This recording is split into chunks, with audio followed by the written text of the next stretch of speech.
जय हिंद। इस वीडियो में हम लोकतंत्र क्या लोकतंत्र क्यों ये चैप्टर पढ़ेंगे। ये देखिए पॉलिटिकल साइंस में जो आपका 6 to 8 और 9 to 10 है ना, उसमें ये क्वेश्चंस बहुत बने हैं इन चैप्टर से। 9 to 10 जो आपका बुक है उससे बहुत सारे क्वेश्चन जो है बने हैं। वैसे मैं ये पढ़ा दूंगी ना, लोकतंत्र क्या लोकतंत्र क्यों, तो इसके छोटा सा एक क्लिप डाल दूंगी। जो देखिए इस वाले चैप्टर से कितने क्वेश्चन जो है पूछे गए हैं, 6 to 8 और 9 to 10। 40 मार्क्स जो आता है ना, 40 मार्क्स का पॉलिटिकल साइंस उसमें, ठीक है। और जनरल पेपर जो 40 मार्क्स के होते हैं तो उसमें भी पॉलिटी सेक्शन से जो भी क्वेश्चंस आते हैं वो भी इन्हीं चैप्टर से जो है बने हैं, ठीक है। तो ये चैप्टर्स जो है बहुत इंपॉर्टेंट है, और ये जो भी वीडियो वैसे भी मैं डालती हूँ अपने चैनल पे वो कहीं ना कहीं उससे क्वेश्चंस पूछे गए होते हैं, तभी डालती हूँ।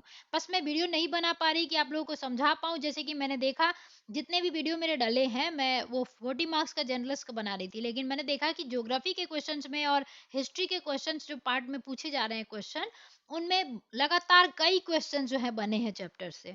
तो सारे वीडियो जो है मेरे इंपॉर्टेंट ही डलते हैं, तो आप लोग उसको जरूर देखें। नहीं देख पा रहे तो आप लोग अपने वो टॉपिक जो है राइट डाउन कीजिए और वो टॉपिक जरूर पढ़ लीजिए। आप लोग बाद में समझेंगे कि बीपीएससी 3.0 जो एग्जाम होगा आपका, कितने क्वेश्चंस जो हैं आपके आए थे एग्जाम में। वो मैं उसके बाद वीडियो जरूर बनाऊंगी, ठीक है। तो चलिए आज का वीडियो हम लोग स्टार्ट करते हैं। और एक चीज कहना चाहूंगी कि अगर आप लोगों को वीडियो पसंद आता है तो प्लीज लाइक किया करें। इससे समझ आता है कि आपको जो है पसंद आया वीडियो। हमारा कम्युनिकेशन पे वही होता है, आप लोगों को कई बार बता चुकी हूँ, तो थोड़ा सा आप लोग इस पे काम कीजिए। और अगर नए हैं चैनल पे तो चैनल से सब्सक्राइब कीजिए। सब्सक्राइब जो है बिल्कुल फ्री होता है, तो अगर कुछ सीखने को मिलता है तो आपको सब्सक्राइब करना चाहिए और चैनल से जुड़ना चाहिए, ठीक है। तो चलिए स्टार्ट करते हैं। थोड़ा सा मैं ओवरव्यू लेते चलूंगी आपका, जैसे लोकतंत्र क्या है क्यों है पढ़ रहे हैं, तो थोड़ा सा ओवरव्यू ले लीजिए यहाँ पे। जैसे कि इसको क्या कीजिएगा, दोनों को डिवाइड कर दीजिए, ठीक है।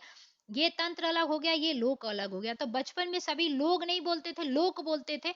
आप लोग ग यूज करते थे क्या बचपन में? सब कोई क्या बोलता है? लोक। बच्चों को देखना, बहुत सारे बच्चे जो हैं लोग बोलते हैं, लोग को लोग मतलब लोग को लोक बोलते हैं। तो उसी से याद रखिएगा कि लोक का मतलब होता है लोग, और तंत्र का मतलब होता है शासन, यानी कि जहां लोगों का शासन होता है उसी को कहते हैं लोकतंत्र, ठीक है।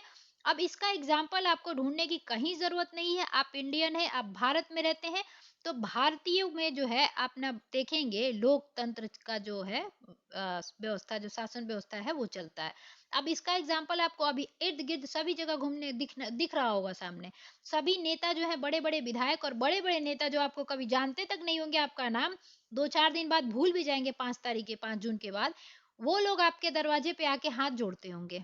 सोचिए क्यों जोड़ रहे हैं वो? क्या आपसे प्यार है या क्या आपसे डर गए? नहीं। अभी उनको पता है कि हमारे भारत में जो है लोकतंत्र व्यवस्था चलती है, और लोकतंत्र व्यवस्था यही कहती है कि जहां लोगों का शासन हो।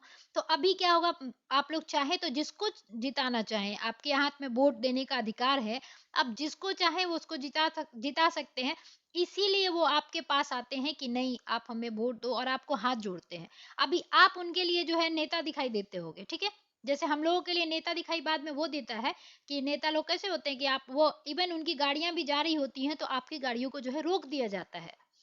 तो अभी वो चीज देखने को मिलता होगा, और वही मतलब तब दिखता है। और अभी देखेंगे आप तो इवन आपकी जो है क्या वैल्यू बन रही होगी कि आपके दरवाजे पे जो है विधायक और जो बड़े बड़े नेता हैं वो आके हाथ जोड़ते होंगे। सोचिए क्यों? क्योंकि लोकतंत्र है, तो कहीं ना कहीं लोकतंत्र जो है बहुत अच्छा शासन व्यवस्था है। तो यही चीज जो है हम आगे पढ़ेंगे, ठीक है। तो आप लोग थोड़ा सा समझ गए होंगे कि लोकतंत्र क्या है। बाकी हम इस चैप्टर में वैसे भी लोकतंत्र क्या है, इसकी विशेषता क्या है, हम बहुत सरल परिभाषा से शुरुआत करते हैं। फिर हम बारी बारी से इन बिंदुओं को व्यवहारिक अर्थ जानेंगे। व्यवहारिक अर्थ का मतलब ये होता है कि यूज कैसे किया जाता है उसका, ठीक है। उपयोग में कैसे लाया जाता है लोकतंत्र व्यवस्था को, ये देखेंगे।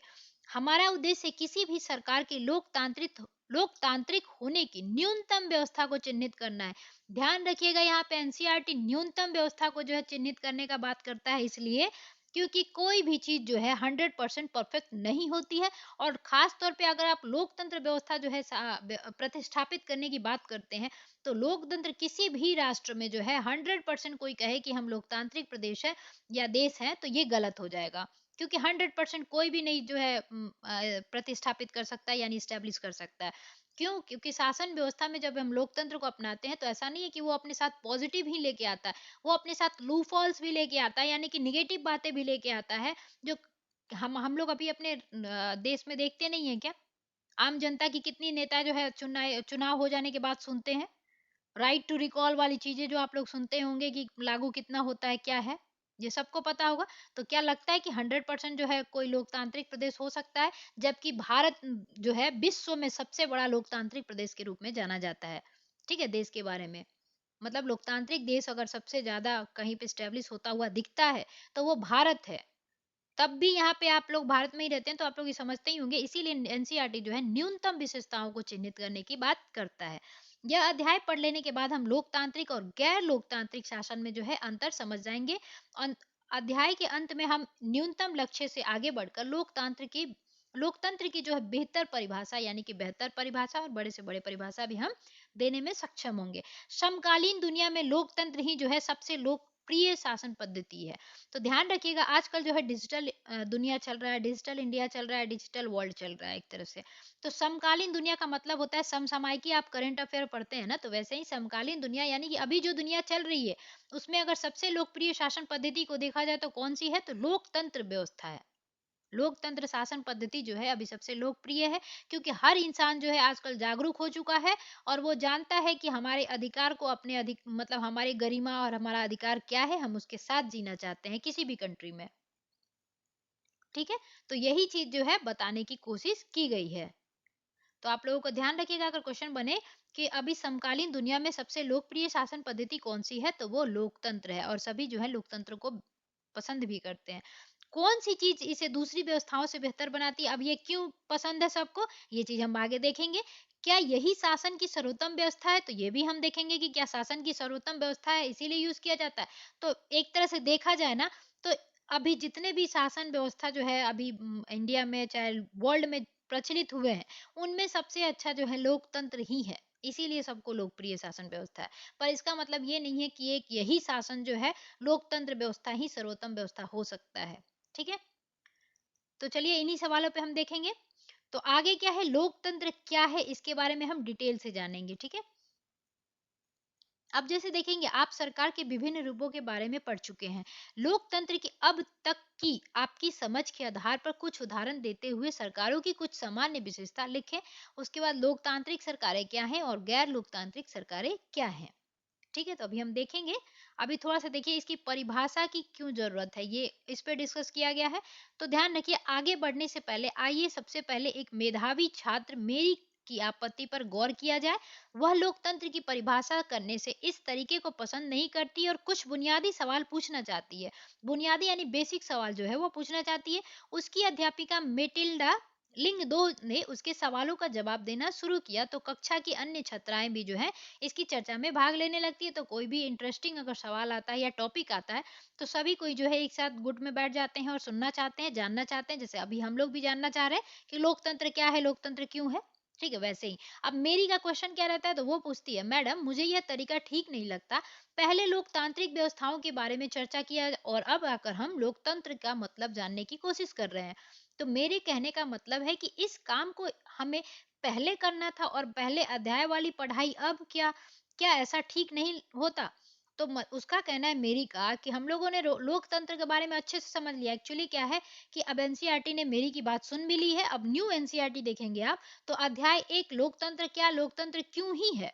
और पहले पुरानी एनसीईआरटी देखेंगे तो उसमें चैप्टर पहले है कि लोकतंत्र के बारे में कैसे क्या यूज किया गया, क्या होता है, व्यवहारिक यूज क्या है, ये सब बता दिया गया है।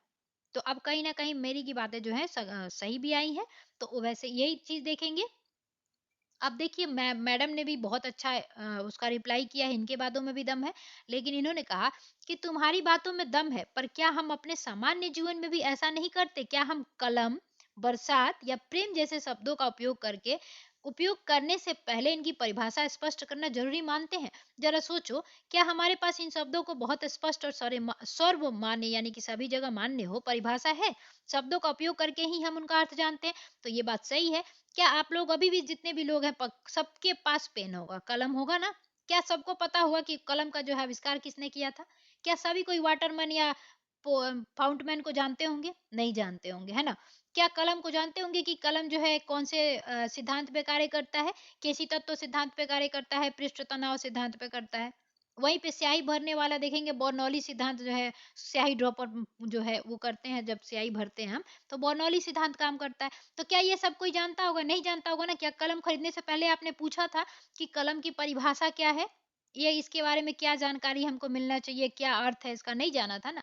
वैसे ही ये भी मैम ने भी सही कहा कि अगर यूज में हम पहले ले लेते हैं, तो उसके बाद अगर कहीं जरूरत पड़ती है, जब अब मैं पूछ दूं कि कलम का आविष्कारक कौन है, तो आप खोजेंगे कि हाँ, उसका आविष्कारक कौन था, कलम क्या है, तो आपको खोजेंगे कि अरे यार, कलम का एक्चुअल परिभाषा क्या है। ये कोशिश करेंगे आप।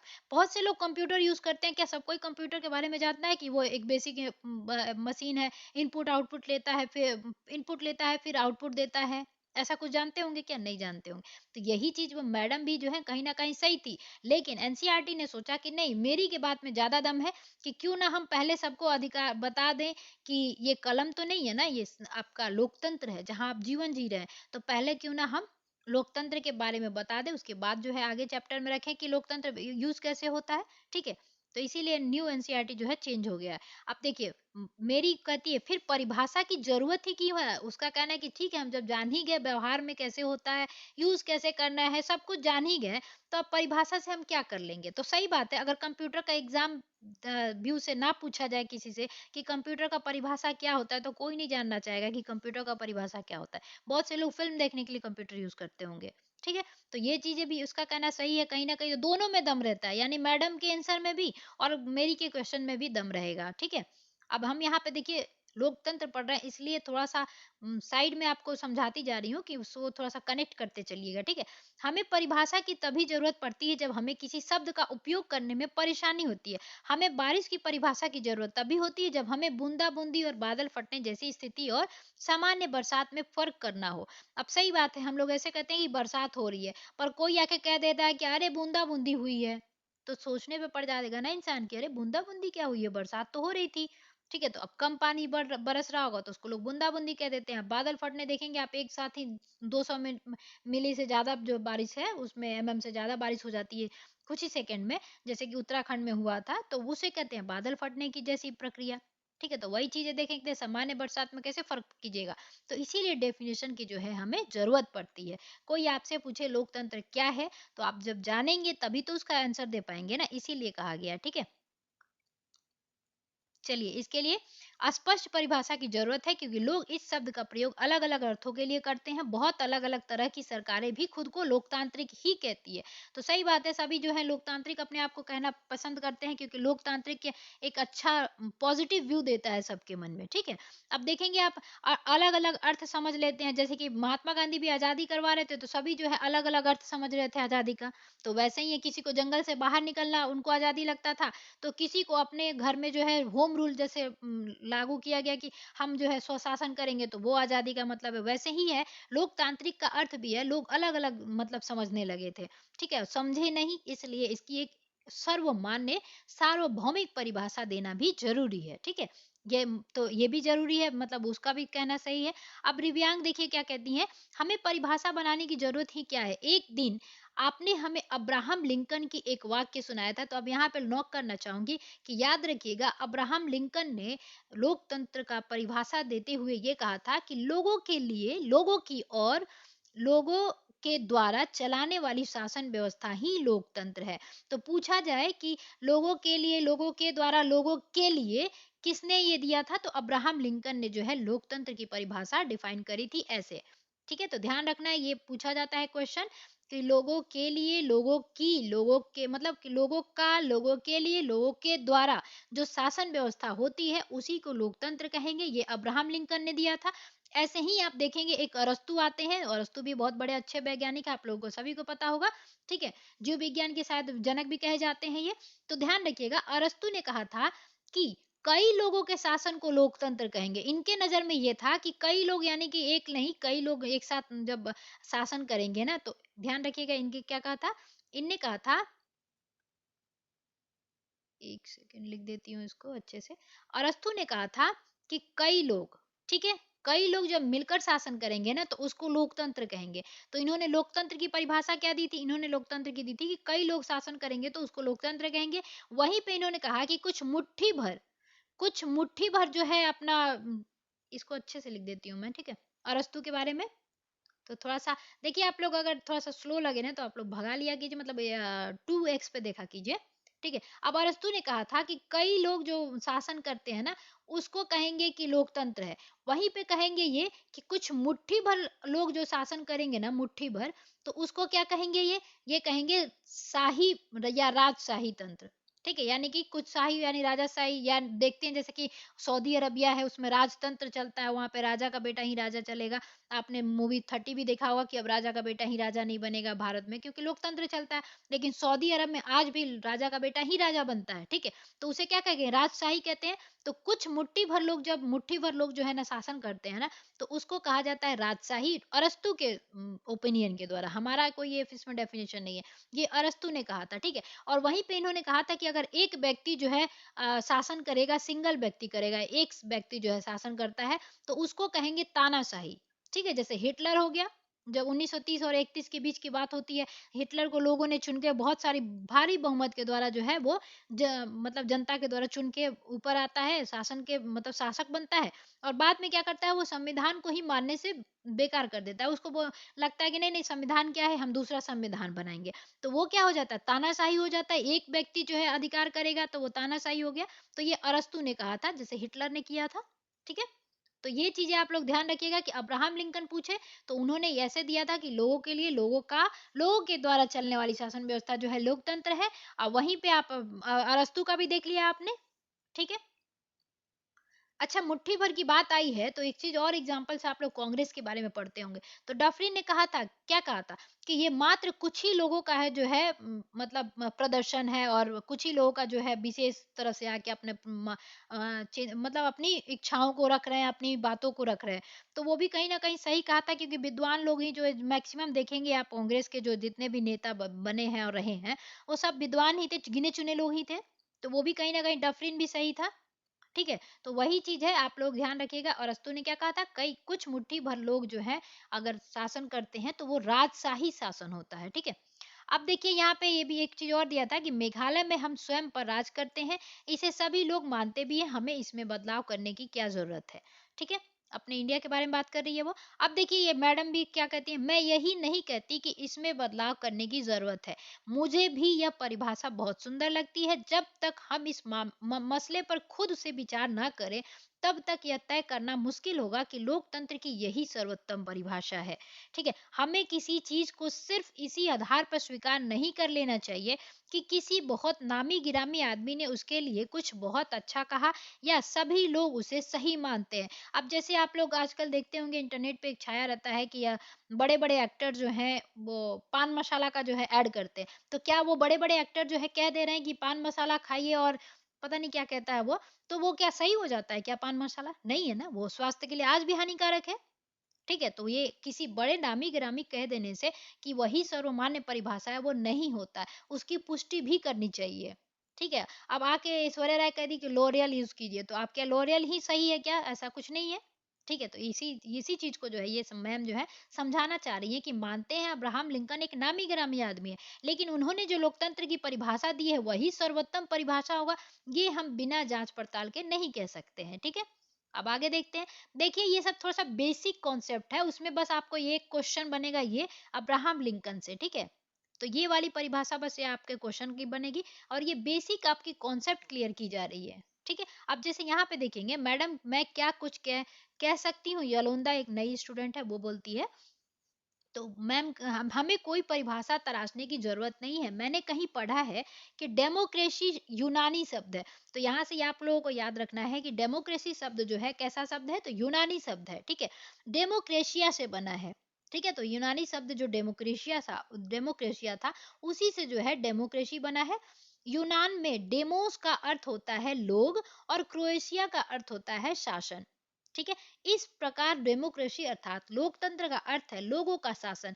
तो आपसे ये भी ऑप्शन में दिया जाता है कि लोकतंत्र का अर्थ क्या होता है, तो लोगों का शासन अगर ऑप्शन में रहे तो वो सही होता है। तो आपको यहाँ ध्यान रखना है कि अब थोड़ा सा लोकतंत्र की आप लोग परिभाषा, आप लोग दोनों जो राइटर हैं उनको आप लोग मतलब ये दोनों जो स्टेटमेंट है, ये वाला स्टेटमेंट और अब्राहम लिंकन वाला स्टेटमेंट अगर समझने की कोशिश करें, तो एक साथ आप लोग परिभाषा दे सकते हैं थोड़ा सा लोकतंत्र के बारे में कि क्या है, ठीक है ना, कि डेमोक्रेसी शब्द से बना है, यूनानी शब्द है ये, और डेमोक्रेशिया शब्द से बना है डेमोक्रेसी, और ये यूनानी शब्द है और इसका अर्थ होता है लोगों का शासन, ठीक है। और ये भी बता सकते हैं कि डेमो का आपका क्या कहते हैं, डेमोस का मतलब होता है आपका लोग, और क्रोएशिया का मतलब होता है शासन, यानी लोगों का शासन। और दूसरा चीज ये कह सकते हैं कि अब्राहम लिंकन के द्वारा जो है दिया गया कि लोगों के लिए, लोगों के द्वारा, लोगों का, वो क्या हो जाएगा, लोकतंत्र हो जाएगा। तो थोड़ा सा आप लोग डेफिनेशन भी इस पे ध्यान देते चलिएगा, ठीक है। अब ये भी शब्द बन सकता है कि डेमोक्रेसी किस शब्द से बना है, तो डेमोक्रेशिया यूनानी शब्द से बना है, ठीक है। तो ये याद रखना है आप लोगों को। अब मैडम इस पे क्या जवाब देती हैं, इस सवाल पर विचार करने की यह भी बहुत उपयोगी तरीका है, पर मैं इतना कहूंगी कि सिर्फ शब्द की उत्पत्ति से उसकी परिभाषा निकालने का तरीका हरदम उपयोगी नहीं रहता है। शब्द का अर्थ हमेशा अपने मूल से जुड़ा हो या बंधा नहीं रहता, समय और प्रयोग के साथ साथ उसका अर्थ बदलता भी रहता है। अब कंप्यूटर शब्द को ही लो, यह कंप्यूटिंग अर्थात गणना शब्द से बना है। मुश्किल गणनाओं को सरलता से करने के लिए बने यंत्र को कंप्यूटर कहा जाता था। तो ऐसी बात नहीं है कि आसान कर देता है इसीलिए। दरअसल ये बहुत शक्तिशाली कैलकुलेटर थे, पर आज शायद ही कोई इस अर्थ में कंप्यूटर शब्द का प्रयोग करता है। अब तो कंप्यूटर का उपयोग लिखने, पढ़ने, डिजाइन बनाने, संगीत बनाने, सुनने और फिल्म देखने में होता है, ठीक है। आगे देखते हैं, शब्द वही रहते हैं पर समय बीतने के साथ उनका अर्थ भी क्या होता है, बदल सकता है। ऐसी स्थिति में सिर्फ शब्दों के मूल अर्थ पर ही भरोसा करना बहुत उपयोगी नहीं होता है। तो मैडम कहीं ना कहीं सही कह रही है कि शब्द की उत्पत्ति से, लेकिन वो आपका डेफिनेशन में उसको ऑथेंटिक माना गया है, ठीक है। डेमोस, डेमोक्रेशिया से डेमोस बना है और ये यूनानी शब्द है, सो ठीक है। मैडम, आपके कहने का मतलब यह है कि इस विषय पर खुद सोचने का कोई शॉर्टकट नहीं है, हमें इसके अर्थ पर गौर करना ही होगा और इसकी परिभाषा भी गढ़नी होगी। तो मैडम ने कहा एकदम सही, इसलिए आओ अब यह काम कर डालते हैं, ठीक है। तो अब चलिए करते हैं ये काम। अब यही उन्होंने एनसीईआरटी जो है देख ही देते हैं आप लोग, प्रैक्टिकल करने को कहता है, तो वही चीजें यहाँ पे जो है दिया है। अब यहाँ पे देखिए एक थोड़ा सा आप लोगों को, मैंने तो यह भी सुना है कि लोकतंत्र एक ऐसी व्यवस्था है जहाँ लोक पर तंत्र हावी रहता है। इस बारे में आपकी क्या राय है? तो बिल्कुल मेरी राय तो ये सही है कि बाद में क्या होता है, भारत में लोकतंत्र है, लेकिन बाद में देखते हैं कि लोगों पर जो है तंत्र ही हावी रहता है, यानी शासन ही जो है प्रभावी रहता है। तो कहीं ना कहीं ये बच्ची जो है सही कह रही है, लेकिन ये ऑथेंटिक नहीं है, इसको आप लोग ध्यान मत दीजिएगा। पर हाँ, मेरी राय है, आप लोगों की क्या राय है जरूर बताइएगा, कि लोकतंत्र एक ऐसी व्यवस्था है जहाँ लोकतंत्र, लोक पर तंत्र ही हावी रहता है। तो सिंपल सी बात है, भारत में ये चीज देखने को मिलता है, लेकिन वो छुपी चीजें हैं, वो निगेटिव है, उसको आप कह नहीं सकते, ठीक है। एहसास कर सकते हैं, फील कर सकते हैं, ठीक है। तो चलिए आगे देखते हैं। अब एक सरल परिभाषा हम ढूंढने की कोशिश करेंगे लोकतंत्र के बारे में। तो आइए उस चर्चा पर फिर से गौर करें जो खुद को लोकतांत्रिक बताने का दावा करने वाली सरकारों के बीच की समानताओं और असमानताओं से जुड़ी थी। सभी लोकतांत्रिक व्यवस्थाओं की पहचान के लिए एक बहुत ही सरल पैमाना था, लोगों के पास अपनी सरकार को चुनने का अधिकार होना। इसलिए हम एक सरल परिभाषा से शुरुआत कर सकते हैं कि लोकतंत्र शासन का एक ऐसा रूप है जिसमें हम शासकों का चुनाव लोग करते हैं। तो ध्यान रखिएगा, लोकतंत्र शासक जो लोकतंत्र शासन है, आपसे पूछा जाए कि उसकी विशेषता, तो यहाँ से आप थोड़ा सा परिभाषा बना सकते हैं ना, कि लोकतंत्र शासन एक ऐसा रूप है जिसमें शासकों का चुनाव लोग करते हैं, ठीक है। यानी लोगों द्वारा जो है शासक कौन होगा हमारा, वो चुनाव किया जाता है। तो भारत में करते हैं ना हम लोग, अभी प्रधानमंत्री कौन बनेगा ये सबके अंदर होड़ चली हुई है, ठीक है। तो ध्यान रखिएगा कि ये एक परिभाषा तो हुआ ही हुआ। अब इसी से क्वेश्चन एक पूछा गया था अभी बीपीएससी के एग्जाम में, 2.0 में पूछा गया था कि लोकतंत्र का क्या मतलब है। तो उसमें राष्ट्रपति का चुनाव था, संसद का चुनाव था, और भी ऑप्शन थे।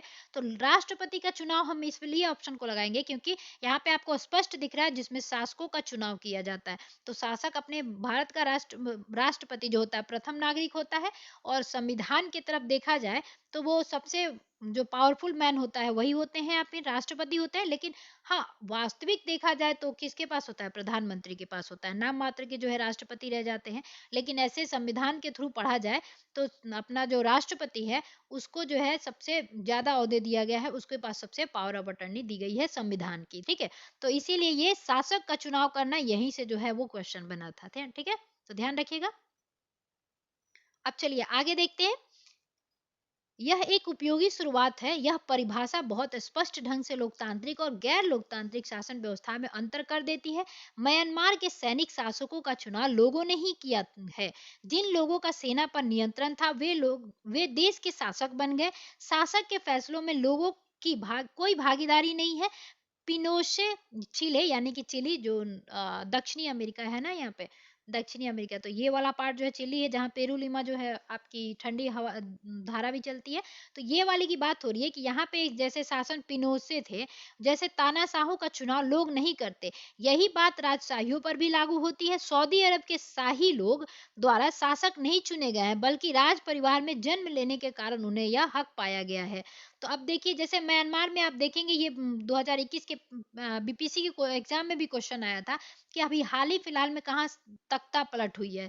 तो क्या होता है कि देखिए म्यांमार में चुनाव 2021 की ये बात है। 2021 में क्या हुआ था, सैन्य तख्त पलटा मतलब क्या हुआ, जो मतलब क्या कहेंगे उसको, जो शासक थे उनको क्या किया गया, जेल वेल में भर दिया गया, बंद बंद कर दिया गया, और वहां के सैनिक जो थे प्रमुख, उसने क्या किया, सैनिक ने अपने दम पर वहां पे शासक बना दिया। तो सैन्य व्यवस्था वहां पे मतलब तख्ता पलट हो गया और सैन्य व्यवस्था जो है लागू हो गई आपका।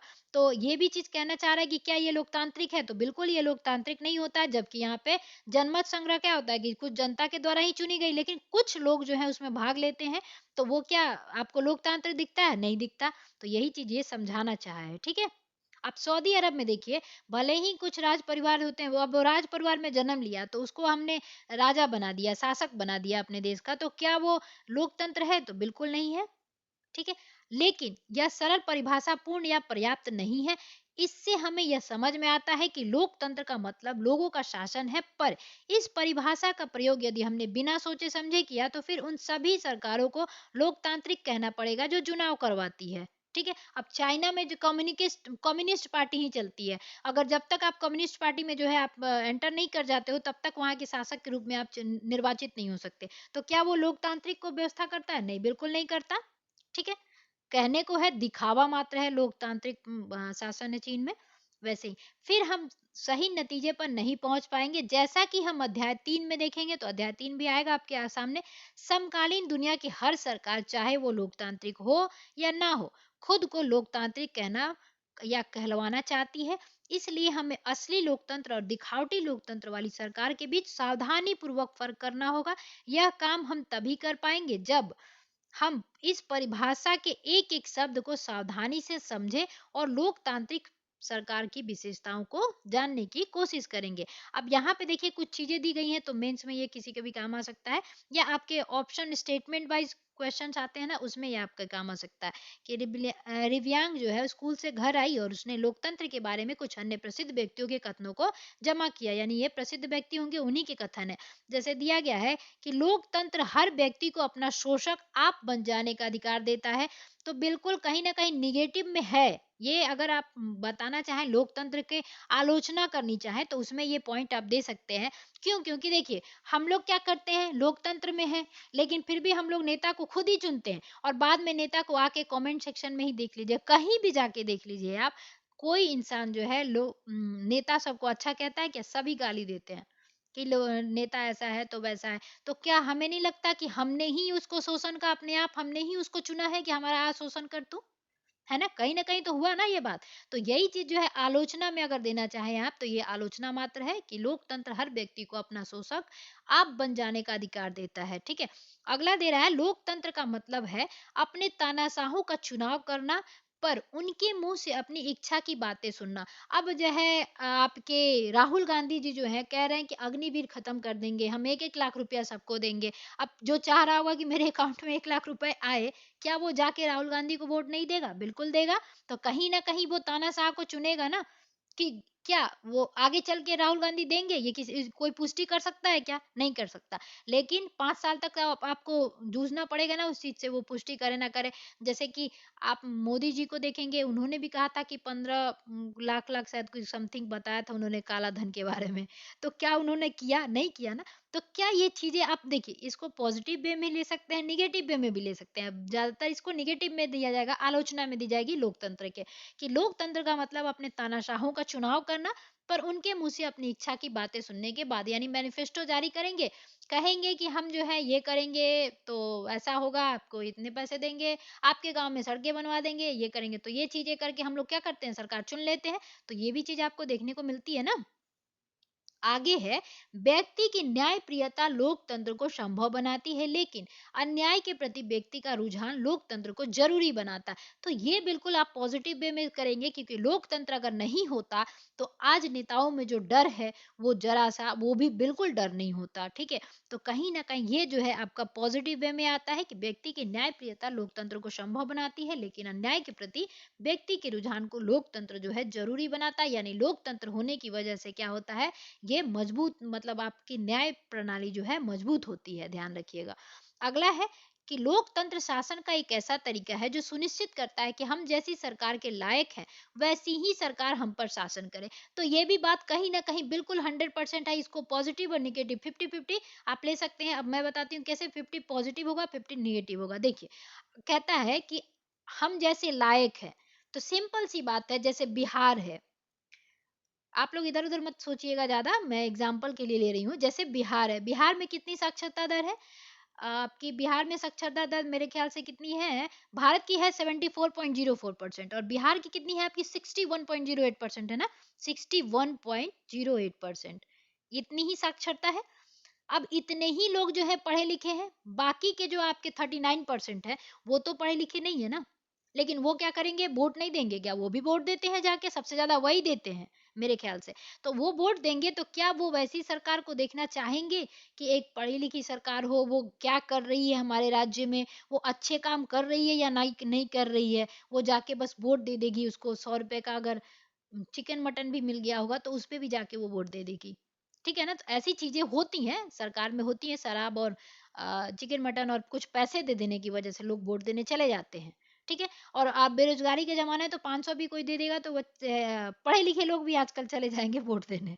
तो यही चीज़ है कि क्या जैसे लोग हैं वहाँ पे उसी तरह की सरकार नहीं चुन रहे हैं? है ना? तो ऐसा होता है। और आज देखेंगे बिहार में जो है शिक्षा के मामले में बिहार सबसे पीछे आता है। केंद्र शासित राज्य प्रदेश हो या राज्य हो, सबके में लेके देखेंगे तो आपका बिहार जो है सबसे पीछे राज्य में आता है शिक्षा के मामले में। हालाँकि सबसे अच्छा पोस्ट भी बिहार ही देता है, ठीक है? लेकिन कुछ ही लोगों का मात्रा है, तो कुछ लोगों के नेतृत्व करने से कहा नहीं जा सकता कि पूरी जनता जो है वहाँ की सुखी है। क्षेत्रीय गैप आप देखेंगे वो भी सबसे ज़्यादा बिहार में ही देखने को मिलता है। तो यही कहेंगे। अब इसके साथ-साथ ये तो देख ही लिया आपने, इसमें भी देखो पुरुष लोग जो है 71 पॉइंट मेरे ख्याल से 202% जो है आपके या 20% जो है आपके शिक्षित हैं और महिलाएँ कितनी मात्र है तो 51% है। ठीक है? 51.5% जो है आपकी महिलाएँ शिक्षित हैं। तो महिलाएँ क्या वोट नहीं देती हैं? वो भी देती हैं। तो 51% महिलाएँ जब मात्र शिक्षित हैं, तो कहीं न कहीं आप देखोगे बाकी की जो महिलाएँ हैं वो तो अशिक्षित हैं, मतलब पढ़ी-लिखी नहीं है। ठीक है? तो वो भी तो वोट जाके दे रही है ना, तो ये कहीं न कहीं एक चीज़ गलत हो गया कि नहीं गया? अब यहीं पे देखेंगे भारत के परिप्रेक्ष्य से भी, तो भारत का जो है 74.08% जो है आपका 04% आपका शिक्षित है। बाकी क्या 74% ही लोग वोट देते हैं? क्या 100% लोग भी जाके वोट देते हैं? ठीक है? तो बाकी लोग जो चुनेंगे वो क्या अच्छी सरकार चुनेंगे क्या? नहीं चुनेंगे। वैसे तो सभी जो है वैसे ही काम करते हैं। ठीक है? तो ये क्या हो गया, ये कहीं न कहीं आपको ये नेगेटिव वे में दिखा। अब वहीं जाइए आप केरल में, तो केरल में 93% लोग जो हैं शिक्षित हैं। अब वो सोचेंगे कि नहीं हम जो है अपना देख के करेंगे कि कौन-सी जो अगर बुद्धिमान, एक तरह से ये समझ लीजिए, बुद्धिमान लोग होंगे तो बुद्धिमान को ही सरकार बनाएँगे और बुद्धिमान नहीं होंगे तो वो जिसको चाहेंगे कुछ पैसों की लालच में आके क्या करेंगे, सरकार को जो है बना देंगे, उसको सत्ताधारी बना देंगे। तो ये चीज़ कहीं न कहीं आपको दिख रहा है ना कि जो जैसा होगा उसी लायक अपनी सरकार को चुनेगा। ठीक है? तो यही चीज़ वो कहना चाह रही है। मतलब कुछ बुद्धिमान लोगों का है ये व्यक्तित्व है। लोकतंत्र की सारी बुराइयों को और अधिक लोकतंत्र से ही दूर किया जा सकता है। अब ये जो है बिल्कुल पॉजिटिव है कि लोकतंत्र का थोड़ा-सा और विस्तार किया जाए, उसमें और नियम ऐड किए जाएँ, कठिन किए जाएँ, तो क्या होगा कि लोकतंत्र जो है उसकी जो बुराइयाँ हैं, जो लूप होल्स है, उसको भरने की कोशिश की जाएगी। कि कहाँ से जो है ये लूफ़ॉल हो रहा है, क्या घट रहा है, अगर कोई घटना घटती है तो उसपे प्रतिक्रिया किया जाएगा और उसको ख़त्म किया जाएगा। तो ये वाली पॉइंट जो है आप पॉजिटिव वे में देखेंगे कि लोकतंत्र की सारी बुराइयों को और अधिक लोकतंत्र से ही दूर किया जा सकता है, यानी लोकतंत्र के विस्तार से दूर किया जा सकता है। ठीक है? देखिए ये चीज़ें हैं ना आपको स्टेटमेंट वाइज़ क्वेश्चंस में जो है मिल जाएँगी और समझ की बात है ये। हाँ? तो 9th क्लास के बच्चों से इतनी स्पष्ट जो है एनसीईआरटी उम्मीद करती है कि आप लोगों को इतना समझना है। अब ये वाला कार्टून देखिए आप, ये दिया है कि डेमोक्रेसी, ठीक है? ये डेमोक्रेसी है और ये कुछ लोग हैं जो डेमोक्रेसी जो झंडा है उसको गाड़ने की कोशिश कर रहे हैं। ये इराक में देखिए अमेरिका के लोग हैं, ठीक है? तो क्या पता इराक में कैसी जनता है, वहाँ के लोग क्या चाहते हैं, आप वहाँ के हैं नहीं, ग्राउंड लेवल पे देखा नहीं और आप जाके वहाँ डेमोक्रेसी की झंडा जो है गाड़ रहे हैं और कह रहे हैं कि इराक में जो है डेमोक्रेसी लागू है। तो क्या ये दिखावा मात्र नहीं है? तो यही चीज़ जो है आपको पहचानना है धीरे-धीरे, तो आप लोग पहचानेंगे धीरे-धीरे, ठीक है? अब चलिए, हमने इस सरल परिभाषा के साथ शुरुआत की। लोकतंत्र शासन का एक ऐसा रूप है जिसमें जनता शासकों का चुनाव करती है। इससे अनेक सवाल उठ खड़े होते हैं। इस परिभाषा के अनुसार शासक कौन है? अब हम सबको पता होना चाहिए ना कि शासक कौन है। जैसे राष्ट्रपति हैं शासक है तो कौन है? ठीक। तो किसी सरकार को लोकतांत्रिक कहे जाने के लिए उन उसके किन अधिकारियों को चुनना आवश्यक है। लोकतंत्र में वे कौन से फैसले हैं जो बिना चुने हुए अधिकारी भी ले सकते हैं, ये देखना पड़ेगा, ठीक है? तो चलिए देखते हैं किस तरह के चुनाव को लोकतांत्रिक चुनाव कहते हैं। किसी चुनाव को लोकतांत्रिक कहने के लिए किन शर्तों को पूरा किया जाना जरूरी है। तो सिंपल सी बात है कि चुनाव किया गया, मान लीजिए ये वोटिंग मशीन है और ये वोटिंग मशीन है। आप वोट डाल रहे हैं कांग्रेस को, ठीक है, वोट चला जा रहा है बीजेपी को।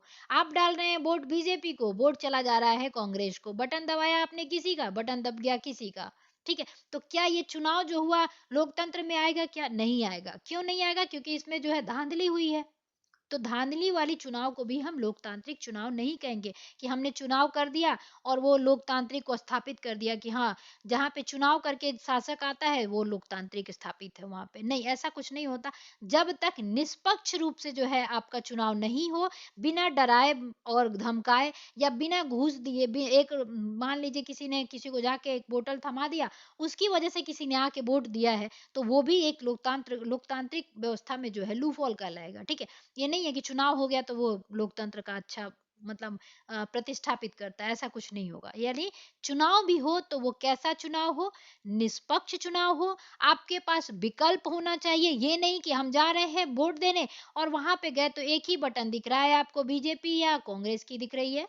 जिसकी भी दिखे, हमें जरूरत नहीं है कि बीजेपी हो या कांग्रेस हो, जो भी हो, हमें उससे कोई मतलब नहीं है। हम बस एग्जाम्पल के लिए आपको बताना चाह रहे हैं कि जैसे बीजेपी का ही मान लीजिए बटन रह रहा है तो आप गए यहाँ पे, तो क्या ये लोकतांत्रिक को बढ़ावा दे रहा है? आपको दिख रहा है कि यहाँ लोकतांत्रिक शासन व्यवस्था है? बिल्कुल नहीं है। यानी कि हमारे पास विकल्प भी वहां उपलब्ध होने चाहिए। हम अपनी इच्छा से, जैसे कि आज हमारे भारत में 2013 से ही देखेंगे आप, नोटा लगाया गया है। तो कहीं ना कहीं देखिए भारत में जो है ना, बहुत सारे कंडीशन जो है लागू किए गए हैं। इसीलिए आज विश्व में जो है भारत लोकतांत्रिक व्यवस्था में सबसे आगे आता है। अब नोटा लगा दिया है, नन ऑफ दी अबव। अब हम जाएंगे वहां पे देखेंगे हमारे पास एक विकल्प ये भी आता है कि हम किसी को नहीं चुनेंगे अगर हमें कोई पसंद नहीं है तो, ठीक है। तो ये कहीं ना कहीं व्यवस्था स्थापित करता है लोकतंत्र को, ठीक है। तो ये सब चीजें आपकी समझ के लिए है, ध्यान रखिएगा, हाँ। चलिए, अब देखते हैं कौन लोग शासकों का चुनाव कर सकते हैं या खुद शासक चुने जा सकते हैं या प्रत्येक नागरिक को बराबर की हैसियत से भाग लेना जरूरी है। क्या कोई लोकतांत्रिक व्यवस्था अपने कुछ नागरिकों को इस अधिकार से वंचित कर सकती है? अब मान लीजिए कि ये अमीर लोग हैं और ये गरीब लोग हैं। ये जो है बीजेपी के समर्थक हैं और ये जो है आपके कांग्रेस के समर्थक हैं। देखिए, हमारा बार-बार कहना चाहूँगी, बीजेपी और कांग्रेस से कोई लेना-देना नहीं है, मैं एग्ज़ाम्पल के लिए आपको समझा रही हूँ, ठीक है? तो मान लीजिए ये गरीब लोग जो थे बीजेपी के समर्थक के, अमीर लोग जो थे वो कांग्रेस के समर्थक थे। तो क्या अब बीजेपी आई चाहे कांग्रेस आई, दोनों आई, एक-दूसरे के किसी भी पक्ष को जो है धमका देती है कि अबे ओए तू जो है चुनाव में शामिल मत हो जाइयो। ठीक? इसने धमका दिया इसको। अब ये क्या हुआ, अमीर लोग जो हैं धमका के, अब ये अमीर लोग नहीं धमकाएँगे, चलिए गरीब लोग को ही धमका देते हैं। अब गरीब लोगों को मान लीजिए कांग्रेस ने आके धमका दिया कि ओए बीजेपी जीत रही है बार-बार, तू अबर अगर चुनाव देने तू सब जो है इस मोहल्ले के लोग आए तो ठीक नहीं होगा। ठीक है, इसने धमका दिया आके। अब ये जो है पूरे गरीब लोग जो हैं वो रुक गए। ये लोग जाके कांग्रेस को चुनाव नहीं दे रहे हैं। अब इससे क्या होगा कि कांग्रेस जीत जाएगा। तो क्या ये लोकतांत्रिक व्यवस्था को शामिल करता है अपने चुनाव व्यवस्था में? तो बिल्कुल नहीं करता। कुछ ही लोगों के और डरा के चुनाव ले लेना, जीत जाना, ये चुनाव करवा के लोकतांत्रिक व्यवस्था हमने प्रतिस्थापित किया या लोकतांत्रिक के साथ शासन व्यवस्था के साथ हैं हम, तो ये बिल्कुल कहना गलत हो जाएगा। आप लोग समझ गए होंगे, ठीक है। अब देखिए सरकार के कुछ किस स्वरूप को लोकतांत्रिक कहेंगे? क्या चुने हुए शासक लोकतंत्र में अपनी मर्जी से सब कुछ कर सकते हैं, या लोकतांत्रिक सरकार के लिए कुछ लक्ष्मण रेखा में बंद कर काम करना जरूरी है? अब लक्ष्मण रेखा कौन नहीं जानता होगा, सभी जो है रामायण देखे होंगे, उसमें लक्ष्मण रेखा के बारे में सबको पता है। सीता जी को बिल्कुल कहा गया था कि इस लक्ष्मण रेखा से जो है पार नहीं करना है, वरना आपके लिए खतरा जो है बाहर मंडरा रहा है। और वही हुआ, उन्होंने लक्ष्मण रेखा पार किया और खतरा जो है उनको क्या किया, समाहित कर लिया। ठीक है, रावण खतरा था। तो वही चीज कहा जा रहा है कि अगर मान लीजिए कि जैसे हिटलर को चुना गया, फिर वो क्या किया, संविधान को खा गया कि नहीं हम संविधान को नहीं जानते हैं, मोनोक्रेसी ला दिया उसने। तो क्या हम लोग जैसे कि मान लीजिए मोदी को चुन रहे हैं अपने मतलब इच्छा से चुने, और वो गए वहां पे और जाके कहने लगे कि नहीं अब संविधान में बहुत सारी चेंजेस होंगी, तो मोनोक्रेसी नहीं आ जाएगी क्या वहां पे? तो लक्ष्मण रेखा भी होना जरूरी है लोकतांत्रिक व्यवस्था को अगर आप बढ़ावा देना चाहते हैं। तो लक्ष्मण रेखा यानी कि एक सीमा, यानी कि दायरा भी होना जरूरी है। ठीक है, तो दायरा बनाने के लिए अपने भारत में देखेंगे तो न्यायपालिका है। जब भी मूल ढांचा में संविधान की छेड़खानी करने की कोशिश करती है संसद या लोकसभा, तो वो क्या करती है, नॉक करती है, रुको मैं यहाँ पे हूँ। सुप्रीम कोर्ट को आपको पता होगा ना कि सुप्रीम कोर्ट को जो है संविधान का प्रहरी कहा जाता है या संरक्षक कहा जाता है। क्यों? क्योंकि जब भी संसद जो है लोक संविधान के मूल ढांचा को ही कोशिश करती है बदलने की, तो सुप्रीम कोर्ट जो है उस पर रोक लगाती है। ठीक है, संशोधन करने का अधिकार है लेकिन मूल ढांचा को छोड़ के। जैसे आप वो भारतीय बनाम वाला जो कहानी था वो देखेंगे, उसके बारे में आप समझ जाएंगे 1773 के समय में। ठीक है, अब ये लक्ष्मण रेखा होना चाहिए कि नहीं, तो होना चाहिए। क्या लोकतांत्रिक शासन व्यवस्था को नागरिक के कुछ अधिकारों का आदर करना चाहिए? तो बिल्कुल करना चाहिए। कुछ उदाहरणों के साथ इन सब पर बारी बारी से हम क्या करेंगे, विचार करेंगे। ठीक है, अब चलिए यहां से देखते हैं। तो प्रमुख फैसले निर्वाचित नेताओं के हाथ। तो पाकिस्तान में जनरल परवेज मुशर्रफ ने अक्टूबर 1999 में सैनिक तख्ता पलट की अगुवाई की। अब ये परवेज मुशर्रफ जो हैं, देखिए इनको देखेंगे, सैनिक प्रमुख रहते हैं ये पाकिस्तान के। और 1999 में ये क्या करते हैं, जो भी लोकतांत्रिक ढंग से चुनी हुई सरकार रहती है उनको उठा उठा के ये क्या करते हैं, बंद कर देते हैं। ठीक है, जेलों में। और फिर उन्होंने अपनी जो है सरकार बनाने की कोशिश की थी। ठीक है, यहाँ पे देखिए, उखाड़ फेंका और खुद को देश का मुख्य कार्यकारी यानी कि मुख्य शासक के रूप में घोषित कर दिया। बाद में उन्होंने खुद को राष्ट्रपति घोषित किया। 2002 में जनमत संग्रह करा के अपना कार्यकाल 5 साल के लिए बढ़ा भी लिया। अब जनमत संग्रह कुछ ही लोगों को धमका के, या आपके ही लोकप्रिय जो हो, आपको मानते हो, उनको ले आके जनमत संग्रह करवा लेंगे, तो वो थोड़ी ना लोकतंत्र को व्यवस्था करेगी। लेकिन पाकिस्तान से आप पूछोगे तो वो कहेगा कि हम लोकतांत्रिक शासन व्यवस्था को जो है चलाते हैं। तो ये दिखावा है। ठीक है, पाकिस्तानी मीडिया मानवाधिकार संगठनों और लोकतंत्र के लिए काम करने वाले आरोप लगाया कि जनमत संग्रह एक धोखाधड़ी है और इसमें बड़े पैमाने पर गड़बड़ियां की गई हैं। अगस्त 2002 में उन्होंने लीगल फ्रेमवर्क ऑर्डर के जरिए पाकिस्तान के संविधान को बदल डाला। तो ध्यान रखिएगा, ये क्वेश्चन बन सकता है कि लीगल फ्रेमवर्क ऑर्डर क्या था। तो ये 2002 में आया था, जिससे क्या हुआ था, पाकिस्तान का जो है संविधान ही बदल डाला गया था। ऑर्डर के अनुसार राष्ट्रपति राष्ट्रीय और प्रांतीय असेंबलियों को भंग कर सकता था। मंत्रिपरिषद के कामकाज पर एक राष्ट्रीय सुरक्षा परिषद निगरानी रहती थी, जिसके ज्यादातर सदस्य फौजी अधिकारी ही हुआ करते थे। सोचिए, इस कानून के पास हो जाने के बाद राष्ट्रीय और प्रांतीय असेंबलियों के लिए चुनाव कराए गए। इस प्रकार पाकिस्तान में जो है आपका चुनाव भी हुए, चुने हुए प्रतिनिधियों को कुछ अधिकार भी मिले, लेकिन सर्वोच्च सत्ता सेना अधिकारियों और जनरल मुजफ्फर के पास ही थी। स्पष्ट है कि जनरल मुजफ्फर के शासन वाले पाकिस्तान को लोकतंत्र न कहने के उनके अनेक ठोस कारण हैं, लेकिन यहाँ सिर्फ एक कारण पर ही चर्चा करते हैं। क्या हम कह सकते हैं कि पाकिस्तान के लोगों ने अपने शासकों का चुनाव किया है? हम ऐसा नहीं कह सकते। लोगों ने राष्ट्रीय और प्रांतीय असेंबलियों के लिए अपने प्रतिनिधियों को चुनाव किया है, लेकिन चुने हुए प्रतिनिधि वास्तविक शासक नहीं थे। ठीक है, वे अंतिम फैसला नहीं कर सकते थे। ठीक है, अधिकारियों और जनरल मुशर्रफ के हाथों में जो है अंतिम फैसला था, जो जनता द्वारा नहीं चुने गए थे। ऐसे तानाशाही और राजशाही वाली अनेक शासन व्यवस्थाओं में होता है, वहां औपचारिक रूप से चुनी हुई संसद और सरकार तो होती है, पर असली सत्ता जो है उन लोगों के हाथ में होती है जिन्हें जनता नहीं चुनती। कुछ देशों में असली ताकत विदेशी शक्तियों के हाथों में रहती है, ना कि चुने हुए प्रतिनिधियों के हाथ में, ठीक है। इससे लोगों का शासन नहीं कहा जा सकता, ठीक है।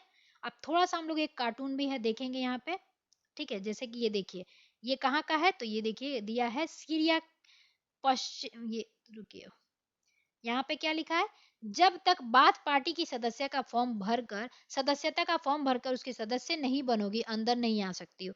इसका मतलब क्या है कि जो बाथ पार्टी का सदस्य होगा वही चुनाव में खड़ा होगा। तो सिंपल सी बात है, यहाँ भी लोकतंत्र का जो है मतलब जो लूफॉल है वो देखने को मिलता है, और यहाँ पे क्या कहेंगे, लोकतंत्र व्यवस्था नहीं है। सीरिया की ये बात कही जा रही है। जैसे कि देखेंगे आप, सीरिया पश्चिम एशिया का एक छोटा सा देश है। शासक बाथ पार्टी और उसकी कुछ सहयोगी पार्टियों को ही देश में राजनीतिक गतिविधियों की अनुमति है। क्या इस कार्टून को चीन और मैक्सिको पर भी लागू किया जा, बिल्कुल किया जा सकता है। चीन में भी देखेंगे कम्युनिस्ट पार्टी जो है वही बस आ सकती है सत्ता में, हमेशा वही सत्ता में रहती है। वहीं रूस में देखेंगे आप, पुतिन ही पुतिन रह रहे हैं, ठीक है। तो यही चीज जो है आप वहां पे भी देखने को मिल सकता है, और ये से क्या कहेंगे, लोकतंत्र नहीं कहेंगे। लोकतंत्र के माथे पर पत्तों से बना ताज का क्या मतलब है कि लोकतंत्र माथे पे लगा तो रहे हैं, लेकिन ये क्या डेमोक्रेसी है, बिल्कुल नहीं है। तो ये क्या है, दिखावे मात्र है, ठीक है। यही चीज वो कहना चाह रहा था।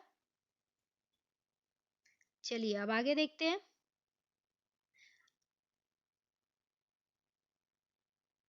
अच्छा, यहाँ पे एक चीज दिया था आपको, तानाशाही। देखिए, तो तानाशाही को हम ना चाहे तो यहाँ पे अधिनायकवाद भी कहते हैं इसको, ठीक है। तानाशाह को जो है अधिनायकवाद, अगर कहीं लिखा रहे कि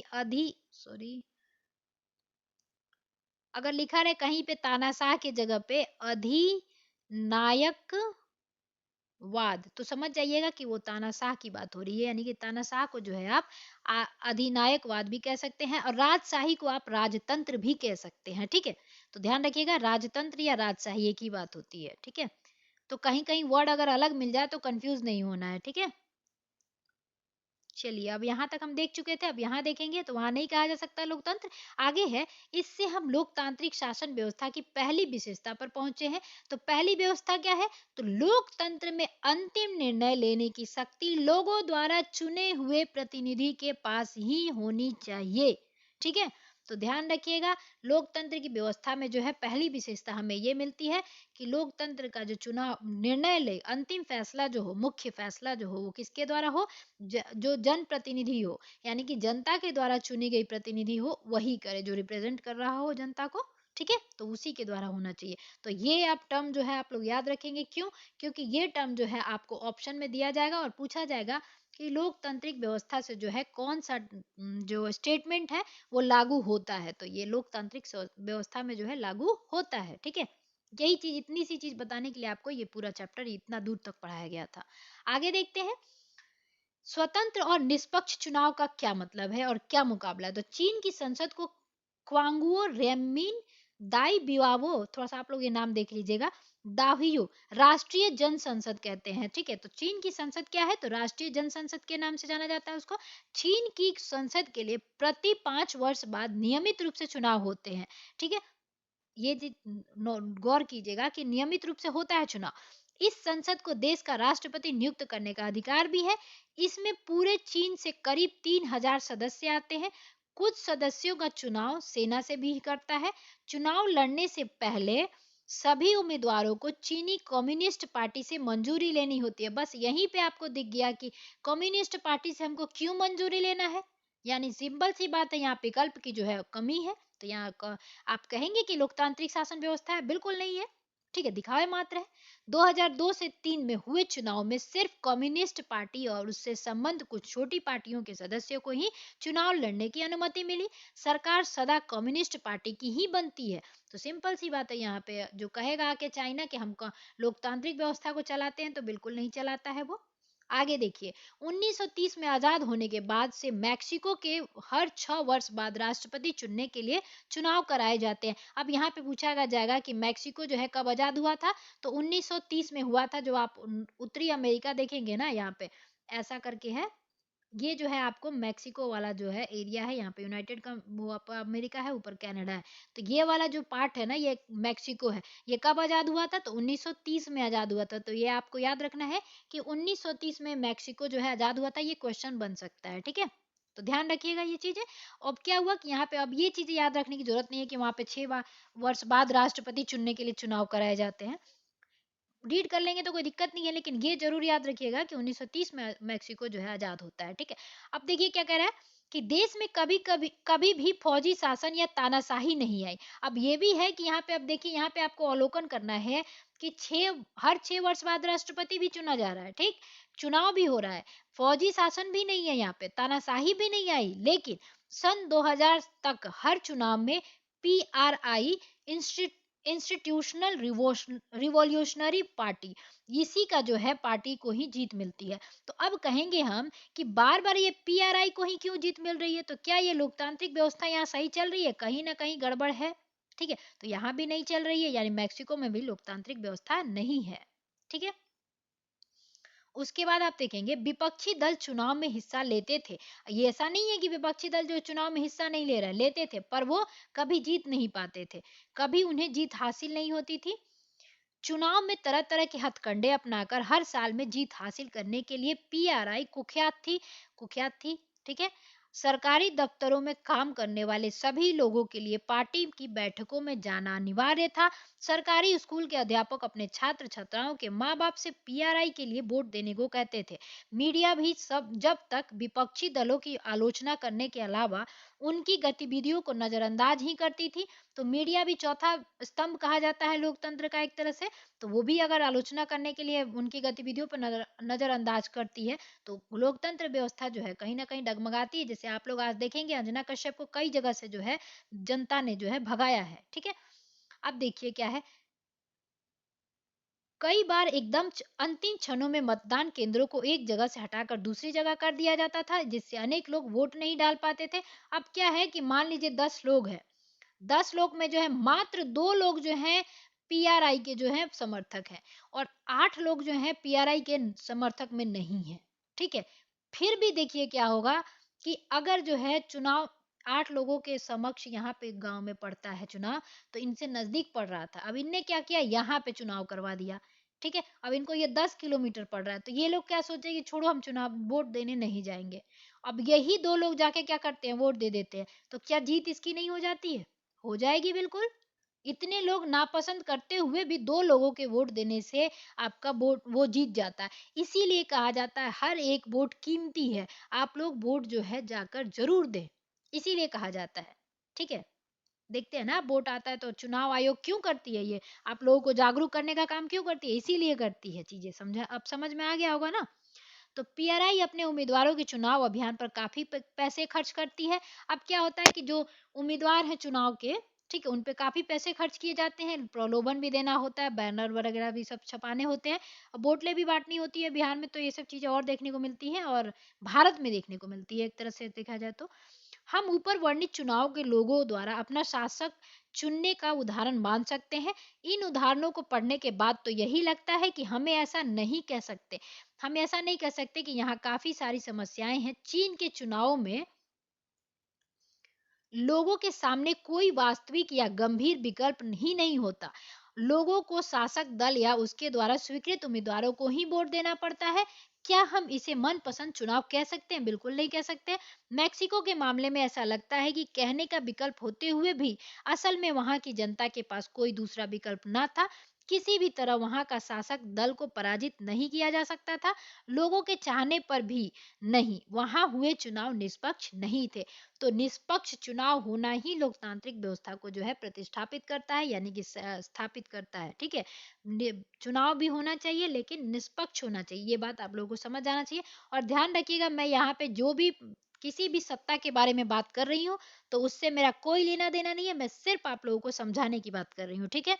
वरना हमारा भारत जो भी हो अपनी जो है खट्टी हो या जो भी हो अपनी सब कुछ अच्छी लगती है, तो हमारा भारत है, हमारे लिए सब कुछ वही है, ठीक है, ध्यान रखिएगा। इस प्रकार अब हम लोकतंत्र की अपनी समझ में एक अन्य विशेषता या गुण को जोड़ सकते हैं। लोकतंत्र के लिए सिर्फ चुनाव कराना ही पर्याप्त नहीं होता, चुनाव में एक से ज्यादा असली राजनीतिक विकल्पों के बीच चुनने की आपको स्थिति भी होनी चाहिए। लोगों के पास यह विकल्प रहना चाहिए कि वे चाहे तो शासक दल को गद्दी से उतार दे। इस प्रकार लोकतंत्र निष्पक्ष और स्वतंत्र चुनाव पर आधारित होना चाहिए ताकि सत्ता में बैठे लोगों के लिए जीत हार के समान अवसर उपलब्ध हो। तो ध्यान रखिएगा, हमें यहाँ से ये भी फिर लोकतंत्र की जो है ये परिभाषा में आप लोग शामिल कीजिएगा, ठीक है, ध्यान रखिएगा। अब देखते हैं एक व्यक्ति एक वोट के एक मोल का क्या मतलब है। तो पहले हमने पढ़ा, अच्छा ध्यान रखिएगा यहाँ पे जो मैंने ये किया है ना, तो यहाँ से क्वेश्चन बने थे, ठीक है, स्टेटमेंट वाइज।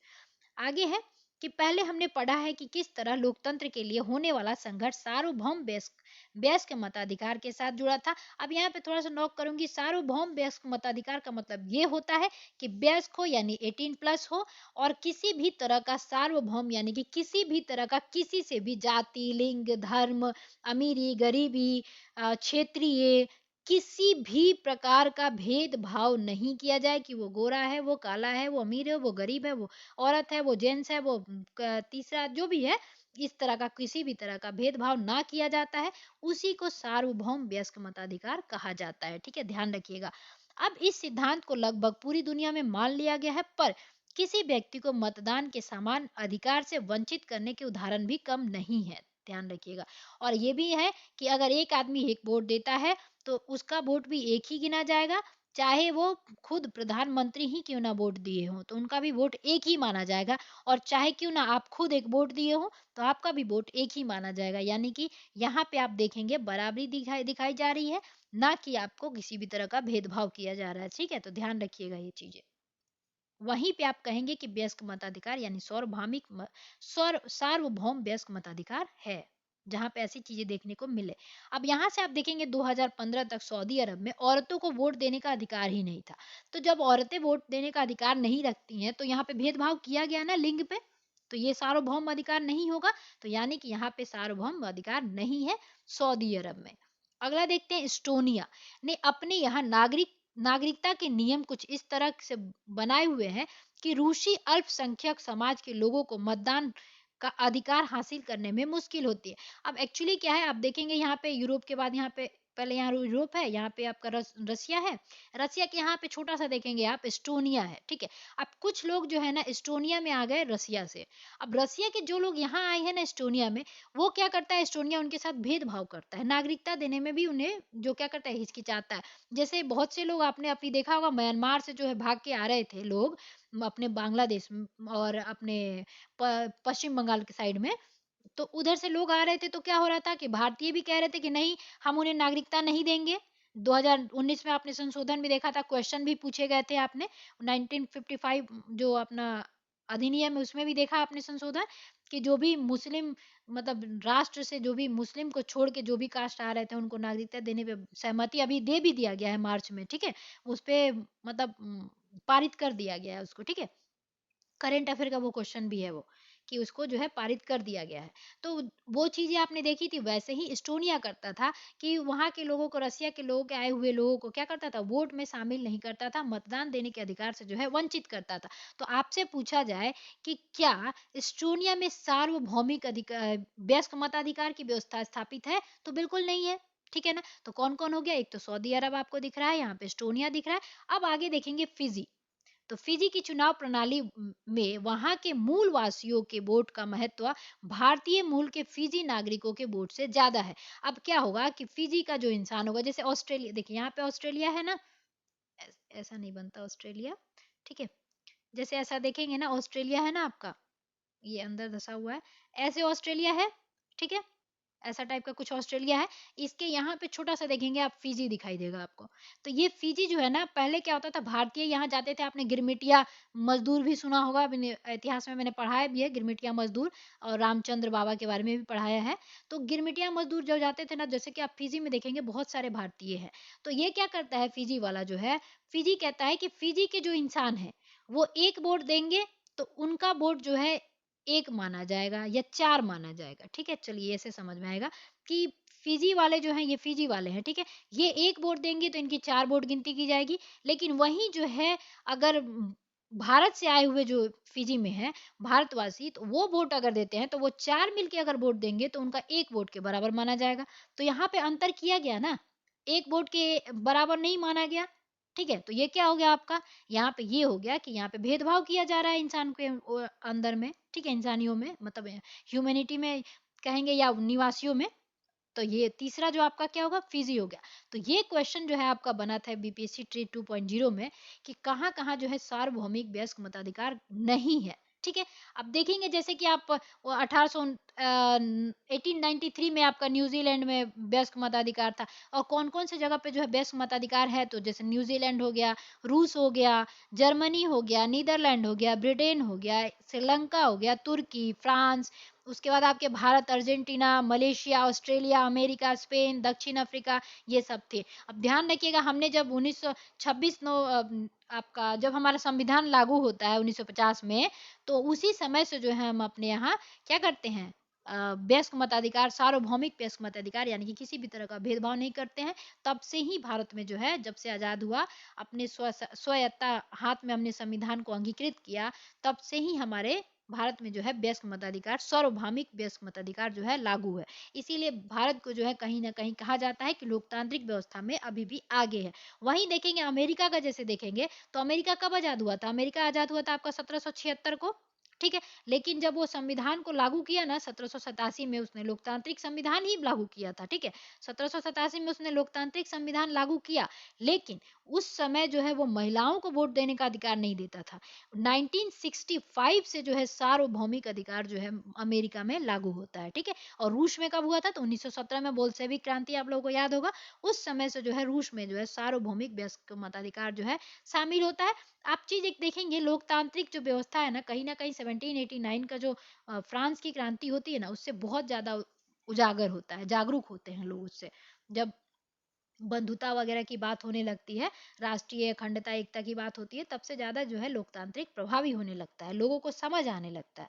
तो अब ये आप लोगों को यहाँ पे मैं एक बार और नोट करना चाहूंगी कि सऊदी अरब, एस्टोनिया, उसके बाद फिजी में जो है आपका सार्वभौमिक वयस्क मताधिकार का जो व्यवस्था है वो लागू नहीं है, ठीक है?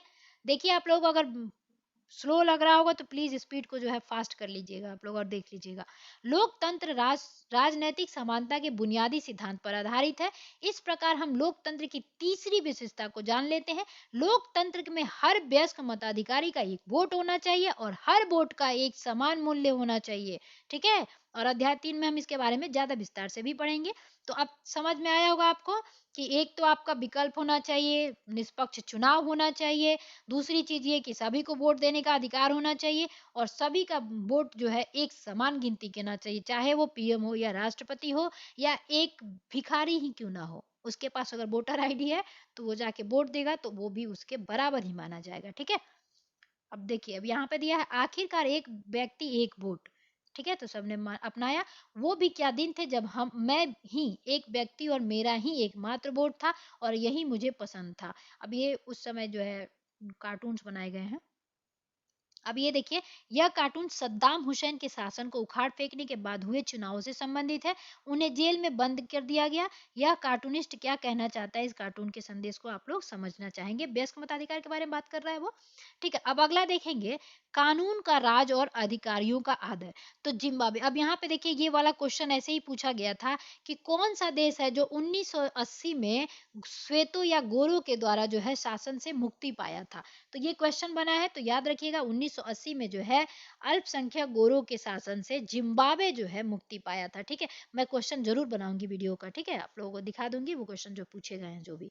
तो ध्यान रखिएगा, जिम्बाब्वे जो है 1980 में गोरों से जो है शासन, गोरों के शासन से मुक्त हुआ था, यहाँ पे याद रखना है आपको, ठीक है? उसके बाद देश पर, कौन है ये, देश पर जानू पीएफ, ठीक है, दल का राज है, जिसने देश के स्वतंत्रता संघर्ष की अगुवाई की थी। इसके नेता रॉबर्ट मुगाबे आजादी के बाद से ही शासन कर रहे थे। चुनाव नियमित रूप से होते तो थे, हर और सदा जानू पीएफ दल ही जीतता था। राष्ट्रपति मुगाबे कम लोकप्रिय नहीं थे, पर वे चुनाव में गलत तरीके भी अपनाते थे। आजादी के बाद से उनकी सरकार ने कई बार संविधान में बदलाव करके राष्ट्रपति सॉरी अब यहाँ क्या करना चाह रहे हैं कि राष्ट्रपति के अधिकारों में वृद्धि कर देते थे। वो लोग क्या करते थे, जीत तो हमेशा वही जा रहे थे, और वो क्या कर रहे थे, बार बार संविधान संशोधन करके राष्ट्रपति के अधिकारों में वृद्धि कर देते थे। उसकी जवाबदेही को कम किया था, विपक्षी दलों के कार्यकर्ताओं को परेशान किया जाता था और उनकी सभाओं में गड़बड़ कराई जाती थी। ठीक है, सरकार विरोधी प्रदर्शनों और आंदोलनों को गैर कानूनी घोषित कर दिया गया था। एक ऐसा कानून भी था जो राष्ट्रपति की आलोचना के अधिकार को सीमित करता था। टेलीविजन और रेडियो पर सरकारी नियंत्रण था। अब उस पे जो न्यूज़ होता है, उस पे अगर सरकारी नियंत्रण हो, तो वो क्या न्यूज़ देगा?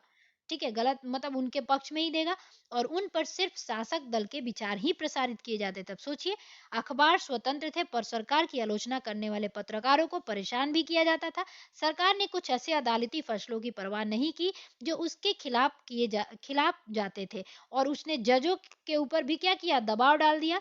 2017 में मुगाबे को राष्ट्रपति पद से हटा दिया जाता है। जिम्बाब्वे का उदाहरण बताता है कि शासकों के लिए बार बार जनादेश पाना लोकतंत्र की एक जरूरत है, पर इतना ही पर्याप्त नहीं है। लोकप्रिय नेता भी अलोकतांत्रिक हो सकते हैं। लोकप्रिय नेता भी तानाशाह हो सकते हैं। अगर हम लोकतंत्र को परखना चाहते हैं तो चुनाव पर नजर डालना जरूरी है, पर उतना ही जरूरी ही है कि चुनाव के पहले और बाद की स्थितियों पर भी नजर डाली जाए। चुनाव के पहले सत्ता पक्ष के विरोधी समूहों के कामकाज समेत सभी तरह की राजनीतिक गतिविधियों के लिए पर्याप्त गुंजाइश रहनी चाहिए। इसके लिए जरूरी है कि सरकार के नागरिकों को अब ये देखिए, चीन के बारे में जो है ये कार्टून दिया है। ये एक बच्चा है जो ये क्या कहते हैं, भारी बुलडोजर गाड़ी जो होता है उसके सामने ये खड़ा हो गया है।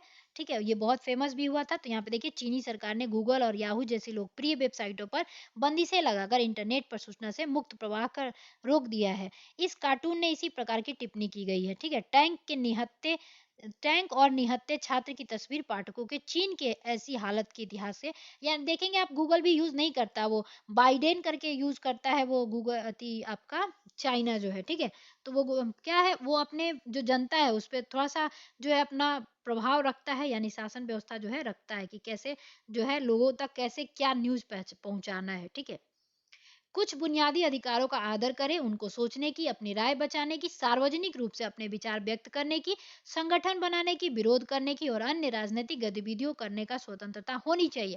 अब ध्यान रखिएगा, लोकतांत्रिक व्यवस्था में हमेशा एक अपोजिट पार्टी भी होना चाहिए, ताकि अगर जो सत्ताधारी जो है वो भी अगर कुछ किसी तरह का जो है संवैधानिक संशोधन करती है और जो अनैतिक हो, तो उस पे विरोध यानी आवाज उठाने के लिए आपको राज्यसभा, हम लोगों के जैसे देखेंगे आप, लोकसभा कोई भी संशोधन करती है, विधेयक लाती है, धन विधेयक को छोड़ के, तो उस पे क्या करती है राज्यसभा जो है अपना बहुमत नहीं देती है, अगर उसको अच्छा नहीं लगता है तो बहुमत जो राज्यसभा की भी बहुमत की जरूरत पड़ती है। तो कहीं ना कहीं लोकतांत्रिक व्यवस्था जो है मजबूत होती है वहां पे। ठीक है, याद रखिएगा 1/10 जो है आपका लोकतांत्र, अगर ये नहीं है कि सब कोई जो है विपक्षी दल में आ जाएगा।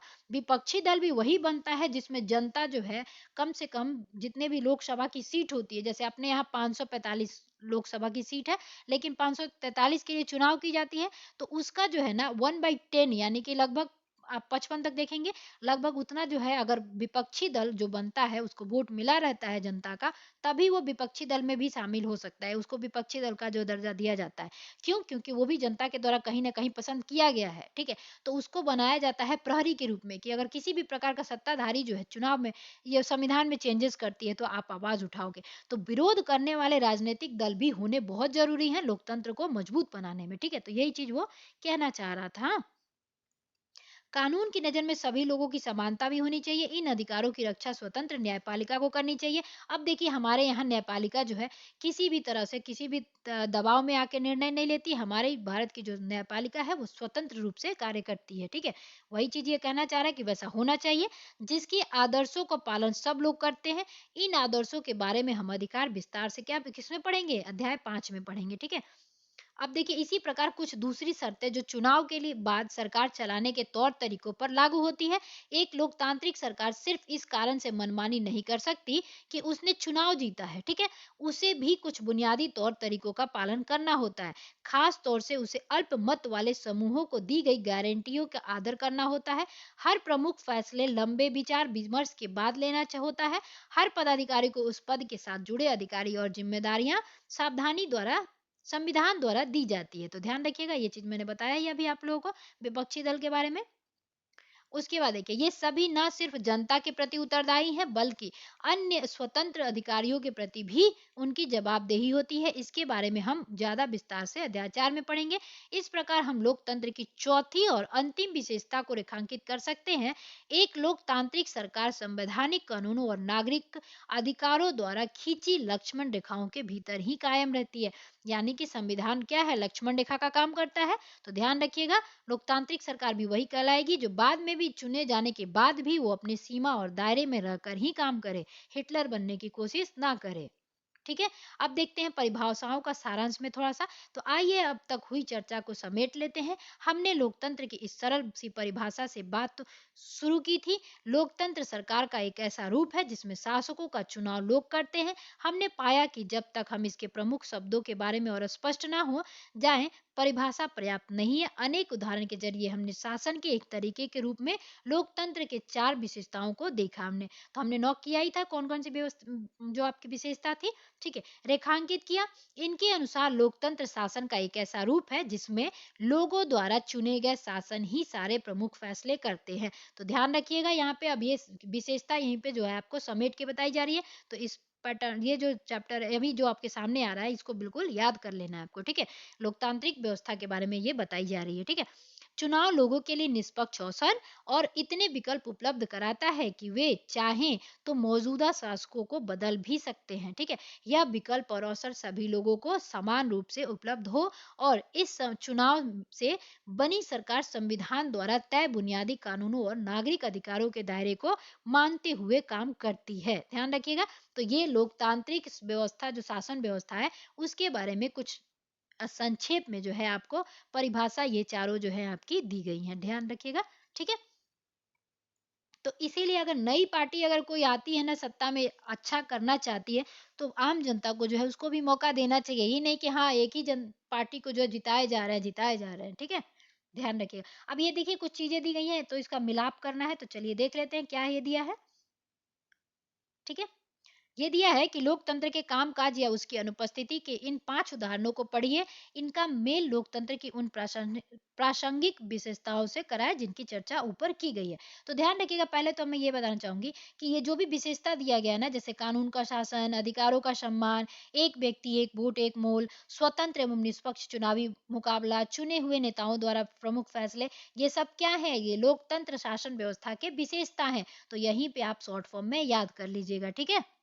उसके बाद अब चलिए मिलाप भी कर लेते हैं। तो जैसे कि दिया है यहाँ पे, भूटान नरेश ने घोषणा की कि आगे से वे चुने हुए प्रतिनिधियों द्वारा दी गई सलाह पर ही क्या काम करेंगे। ये क्या कहना चाह रहा है, यानी कि चुने हुए नेताओं द्वारा ही प्रमुख फैसले लिए जाएंगे, इसका ये हो गया।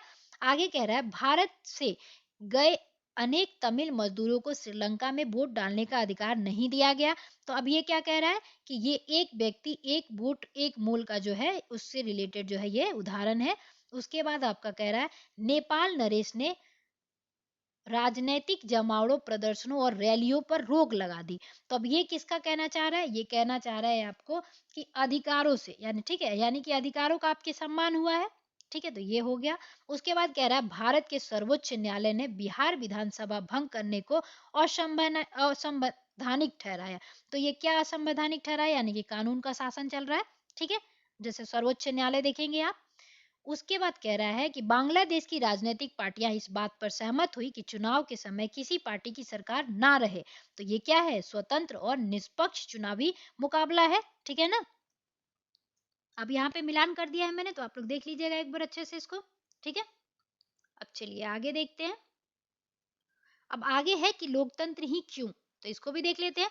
तो मैडम लिंगदो की कक्षा में एक बहस शुरू होती है फिर से। उन्होंने इस अध्याय को यहाँ तक पढ़ाने के बाद छात्रों से पूछा, उन्हें लोकतंत्र ही शासन का सबसे अच्छा स्वरूप क्यों लगता है या लगना चाहिए क्यों? इस सवाल पर सबने कोई ना कोई टिप्पणी की। तो चलिए देखते हैं कि क्यों चाहिए हमें लोकतंत्र। वैसे तो आप लोग अभी ये बात समझ गए होंगे कि क्यों चाहिए, फिर भी हम लोग देखते हैं।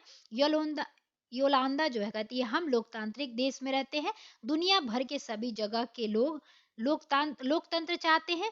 जिन देशों में पहले लोकतांत्रिक शासन प्रणाली नहीं थी, वहां भी अब इसे अपनाया जा रहा है। सभी महान लोगों ने लोकतंत्र के बारे में अच्छी बातें कही हैं। क्या इतने से ही यह स्पष्ट नहीं हो जाता कि लोकतंत्र सबसे अच्छा है? क्या अब भी इस पर बहस करने की जरूरत है? तो तांगकिनी क्या कहती है, लेकिन लिंगदो मैडम ने तो कहा था कि हमें किसी चीज को सिर्फ इसलिए नहीं मान लेना चाहिए कि बाकी सभी ने उसे मान लिया है।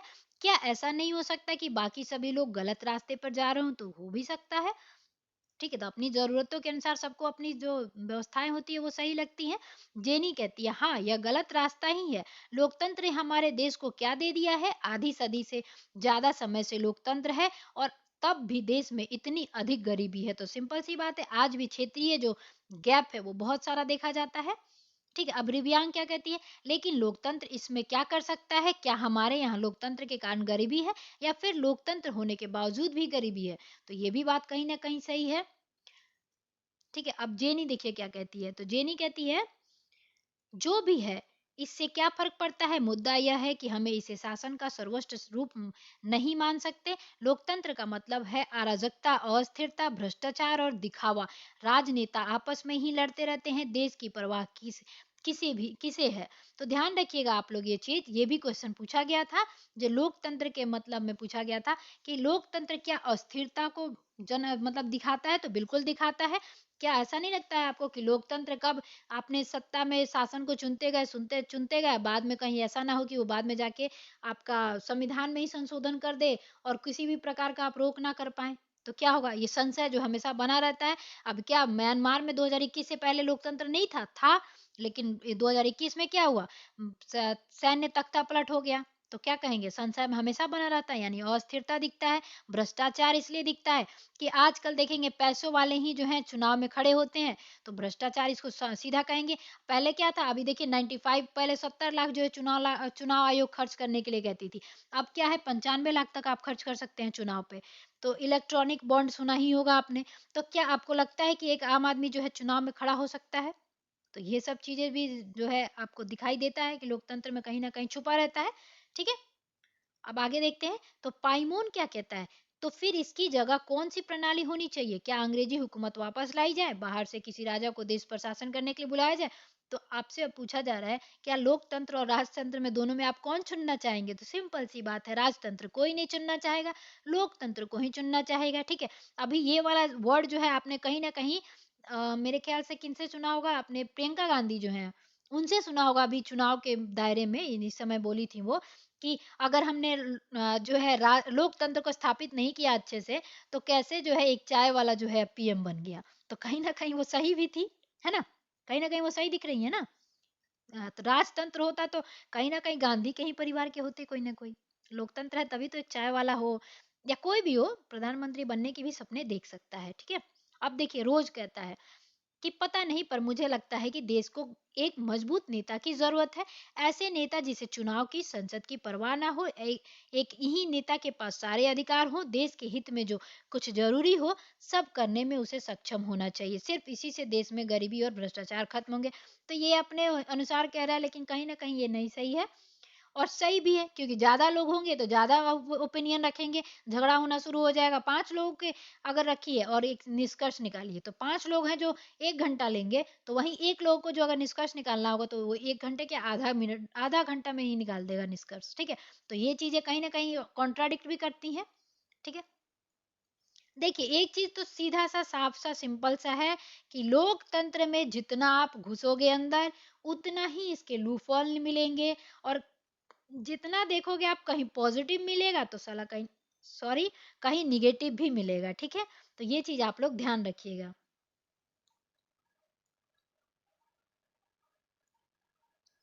आगे देखते हैं।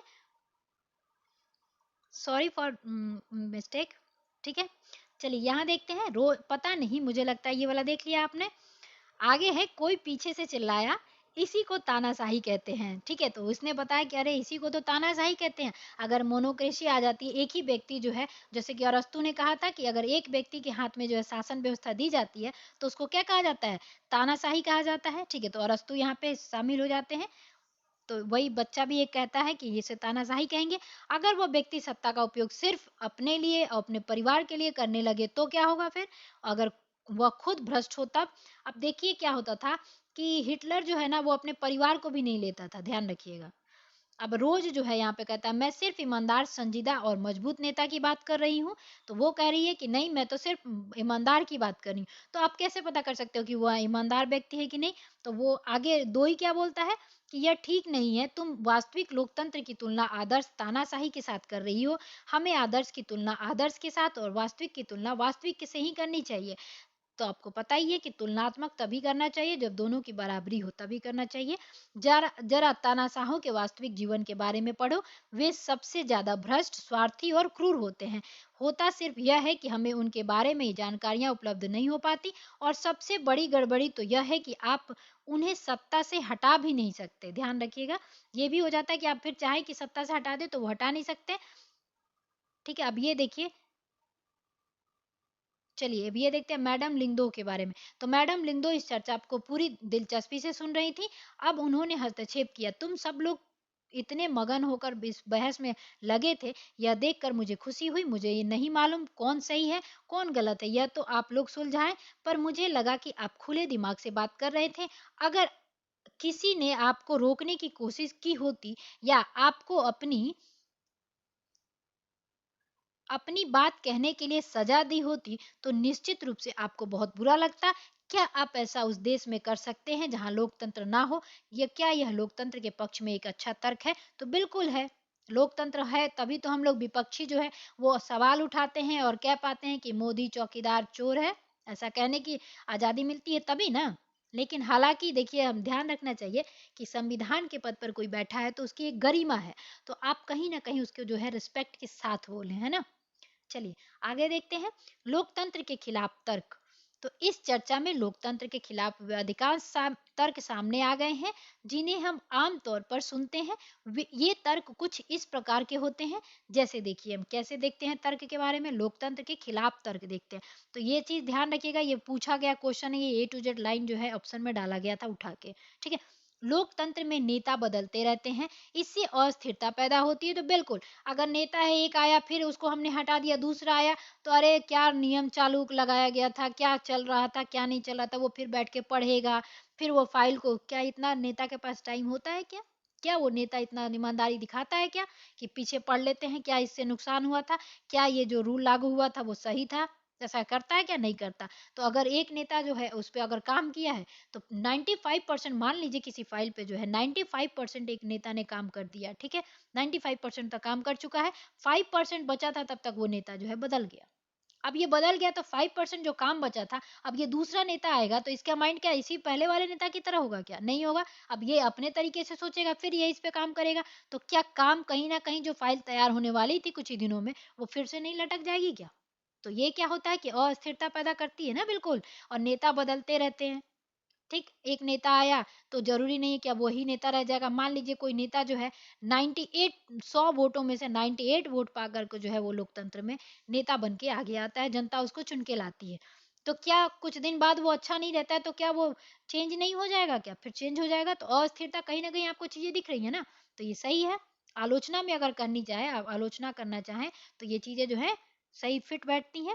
लोकतंत्र का मतलब सिर्फ राजनीतिक लड़ाई और सत्ता का खेल है। यहाँ नैतिकता की कोई जगह नहीं होती। बिल्कुल है, लोकतंत्र में एक नेता एक दूसरे को गाली दे रहे होते हैं, एक दूसरे से झगड़ रहे होते हैं, तो ये क्या है, सिर्फ वो अपनी राजनीतिक कुर्सी जो है बचाना चाहते हैं। ठीक है, नीतीश कुमार जो है आप लोग देखेंगे जब जाते हैं जिससे भी गठबंधन कर लेते हैं, क्या उनको लगता है कि आपको बिहार वालों की टेंशन है? नहीं नहीं, उनको अपने सीट की टेंशन है। तभी तो वो जिसके साथ चाहे अपना पलटू राम उनको ही साथ नाम दिया जाता है ना। तो इसीलिए कहा जाता है। तो ये चीज आपको यहाँ बिट फिट बैठेगा। चलिए आगे देखते हैं, लोकतांत्रिक व्यवस्था में इतने सारे लोगों से बहस और चर्चा करनी पड़ती है तो कि हर फैसले में देरी हो जाती है। तो अभी हमने बताया ही कि 5 लोग होंगे तो 5 ओपिनियन देंगे और 1 लोग होगा तो 1 ओपिनियन देगा अपना वो। ठीक है? तो उनमें क्या है, नियम बनाने और किसी भी तरह का जो है रिज़ल्ट निकालने में जो है दिक्कत होती है और बहस में देरी होती है। कई बार आपने संसद में देखा होगा मारा-पीटी हो गया, चेयर फेंका-फेंकी हो गया, ये सब क्या है? यही है लोकतंत्र व्यवस्था है। लेकिन वहाँ पे क्या होता है, थोड़ा-सा उसका लूप होल है ये। ठीक है? चुने हुए नेताओं को लोगों के हितों का पता ही नहीं होता, इसके चलते खराब फैसले भी हो जाते हैं। अब क्या होता है कि मान लीजिए कोई नेता जो है चुना गया था, ठीक है? और वो जब सत्ता में आता है तो उसको पता ही नहीं होता है कि हमको करना क्या है, कौन-सा फैसला जो है किस इंसान के लिए सही है। किसी पार्टी ने उसको खड़ा कर दिया और वो उस नेता जो है वो बन जाता है। ठीक है? तो उसको उसके ग्राउंड से यानी कि देखा जाए जो लेवल होता है कि हाँ ग्राउंड आप देखते हैं ना भारत में बहुत सारी योजनाएँ चलते हैं, अगर सारी योजनाएँ जो लागू कर दी जाए ना, तो भारत का एक भी व्यक्ति जो है भूखा नहीं सोएगा। ठीक है? लेकिन क्या होता है ग्राउंड लेवल पे वो सारी योजनाएँ जो हैं वो स्थापित ही नहीं हो पाती हैं, लागू ही नहीं पाती हैं, इम्प्लीमेंट ही नहीं हो पाता उसका। यही चीज़ है जो है कहना चाह रहा है कि वैसे ही क्या होता है कि चुने हुए नेता जो होते हैं उनको पता ही नहीं होता है कि हमारी जनता के हित क्या है। तभी तो पंचायती राज वग़ैरह लाया गया कि थोड़ा-सा विकेंद्रीकरण करा जाए, फिर उसमें सीएम को भी बिठाया जाने लगा। है ना? ताकि जो है सीएम बैठेगा तो इसमें पता चलेगा कि उसके राज्य के बारे में क्या पानी की ज़रूरत है, क्या उसके राज्य में कमी है, वो बताएगा। पहले बिना सीएम के ही योजनाएँ बनाई जाती थी। तो आपने देखा ही होगा ना ये सब चीज़ें। तो वही ये चीज़ जो है कहना चाह रहा है, ठीक है? उसके बाद देखते हैं लोकतंत्र में चुनावी लड़ाई महत्वपूर्ण है और खर्चीली होती है इसलिए इसमें भ्रष्टाचार होता है। अब बताइए एक आम आदमी, गरीब आदमी है, क्या वो चुनाव में जाएगा? आप लोग खुद वोट नहीं दोगे। सिंपल सी बात है, आप खुद हो, एक नया व्यक्ति जो है अपने सामने आता है, चाहे वो कितना ही ईमानदार क्यों ना हो, पर आप लोग कहोगे नहीं यार इसको तो मैं जानता तक नहीं और इसको मैं क्यों वोट दूँ? तो आम जनता भी वोट नहीं देती है। लोकतांत्रिक व्यवस्था होने के बाद भी एक आम जो है गरीब इंसान जो है चाहे कि हम सत्ता में आ जाएँ, तो वो नहीं आ सकता। खर्चीली है चुनाव, तो यहाँ पे क्या है चुनावी लड़ाई है, जो पैसा खर्चा करेगा वो जीत जाएगा। तो कहीं न कहीं आपने देखा ही पैसे की भी यहाँ पे क्या है भ्रष्टाचार की जो बातें हैं आ रही हैं, तो कहीं न कहीं लोकतांत्रिक का लूपहोल है ये, ठीक है? आगे देखते हैं सामान्य लोगों को पता ही नहीं होता है कि उनके लिए क्या चीज अच्छी है और क्या चीज बुरी, इसलिए उन्हें किसी चीज का फैसला नहीं करना चाहिए। अब क्या होता है, क्या वो फैसला नहीं करेंगे तो लोकतांत्रिक व्यवस्था होगी क्या? मान लीजिए जैसे कि भारत में जो है 74% 04% जो है लोग शिक्षित है। अब इतने ही लोग वोट देंगे और बाकी के लोग जो है नहीं वोट देते हैं आपके, लगभग कितने हो जाएंगे, बच जाएंगे इसमें 26% जो है लोग बच जाते हैं मान लीजिए। तो क्या वो वोट नहीं देंगे तब भी आप कहेंगे कि लोकतांत्रिक व्यवस्था शामिल है? नहीं, उसको नहीं कहा जा सकता क्योंकि 26% लोग जो है खाली रहेगा, वो वोट तो दिए ही नहीं, उनको तो पता ही नहीं है कि हमारा शासक कौन है, हमने उनको चुना ही नहीं।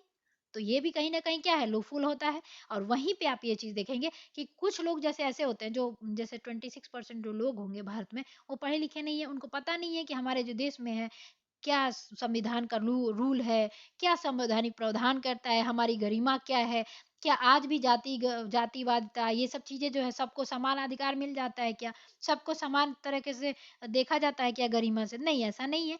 तो क्यों? उनको पता ही नहीं है कि उसके अधिकार भी हैं संविधान में। तो ये चीज़ें जो हैं क्या पता ही नहीं होता है। तो वो क्या करते हैं, उनको कुछ कोई आता है नेता कहता है कि हम आपको ₹500 देंगे और कोई अगर मान लीजिए शराबी रहता है तो उसको कह देता है कि तुझे 10 बोतल मैं पहुँचवा दूँगा रूम पे, तू जाके इस दिन वोट डाल देना, 4 तारीख को वोट है, 4 तारीख को वोट दे देना। तो वो जाके दे देता है, उसको पता ही नहीं होता है कि ये कौन है, कौन नहीं है, उसको मतलब है बोतल से।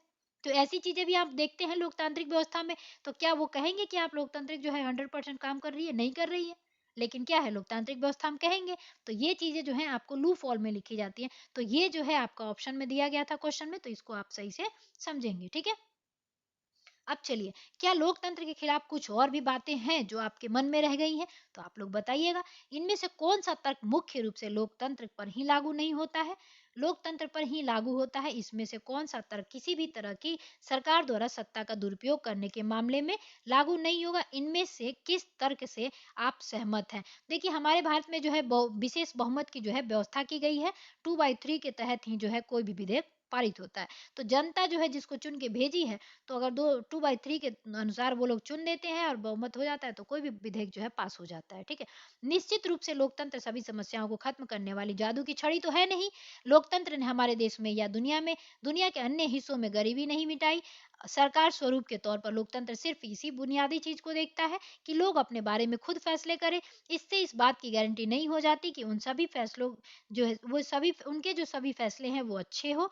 लोग गलतियां भी कर सकते हैं। इन फैसलों में लोगों को भागीदारी बनाने से लोग फैसलों में देरी होती है। यह भी सही है कि लोकतंत्र में जल्दी जल्दी नेतृत्व परिवर्तन होता है। कई बार बड़े फैसलों और सरकार की कार्यकुशलता पर भी इसका बुरा असर पड़ता है।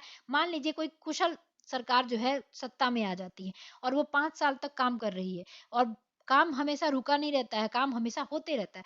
5 साल तक में मान लीजिए कि कोई प्रोजेक्ट पर वो काम कर रही है।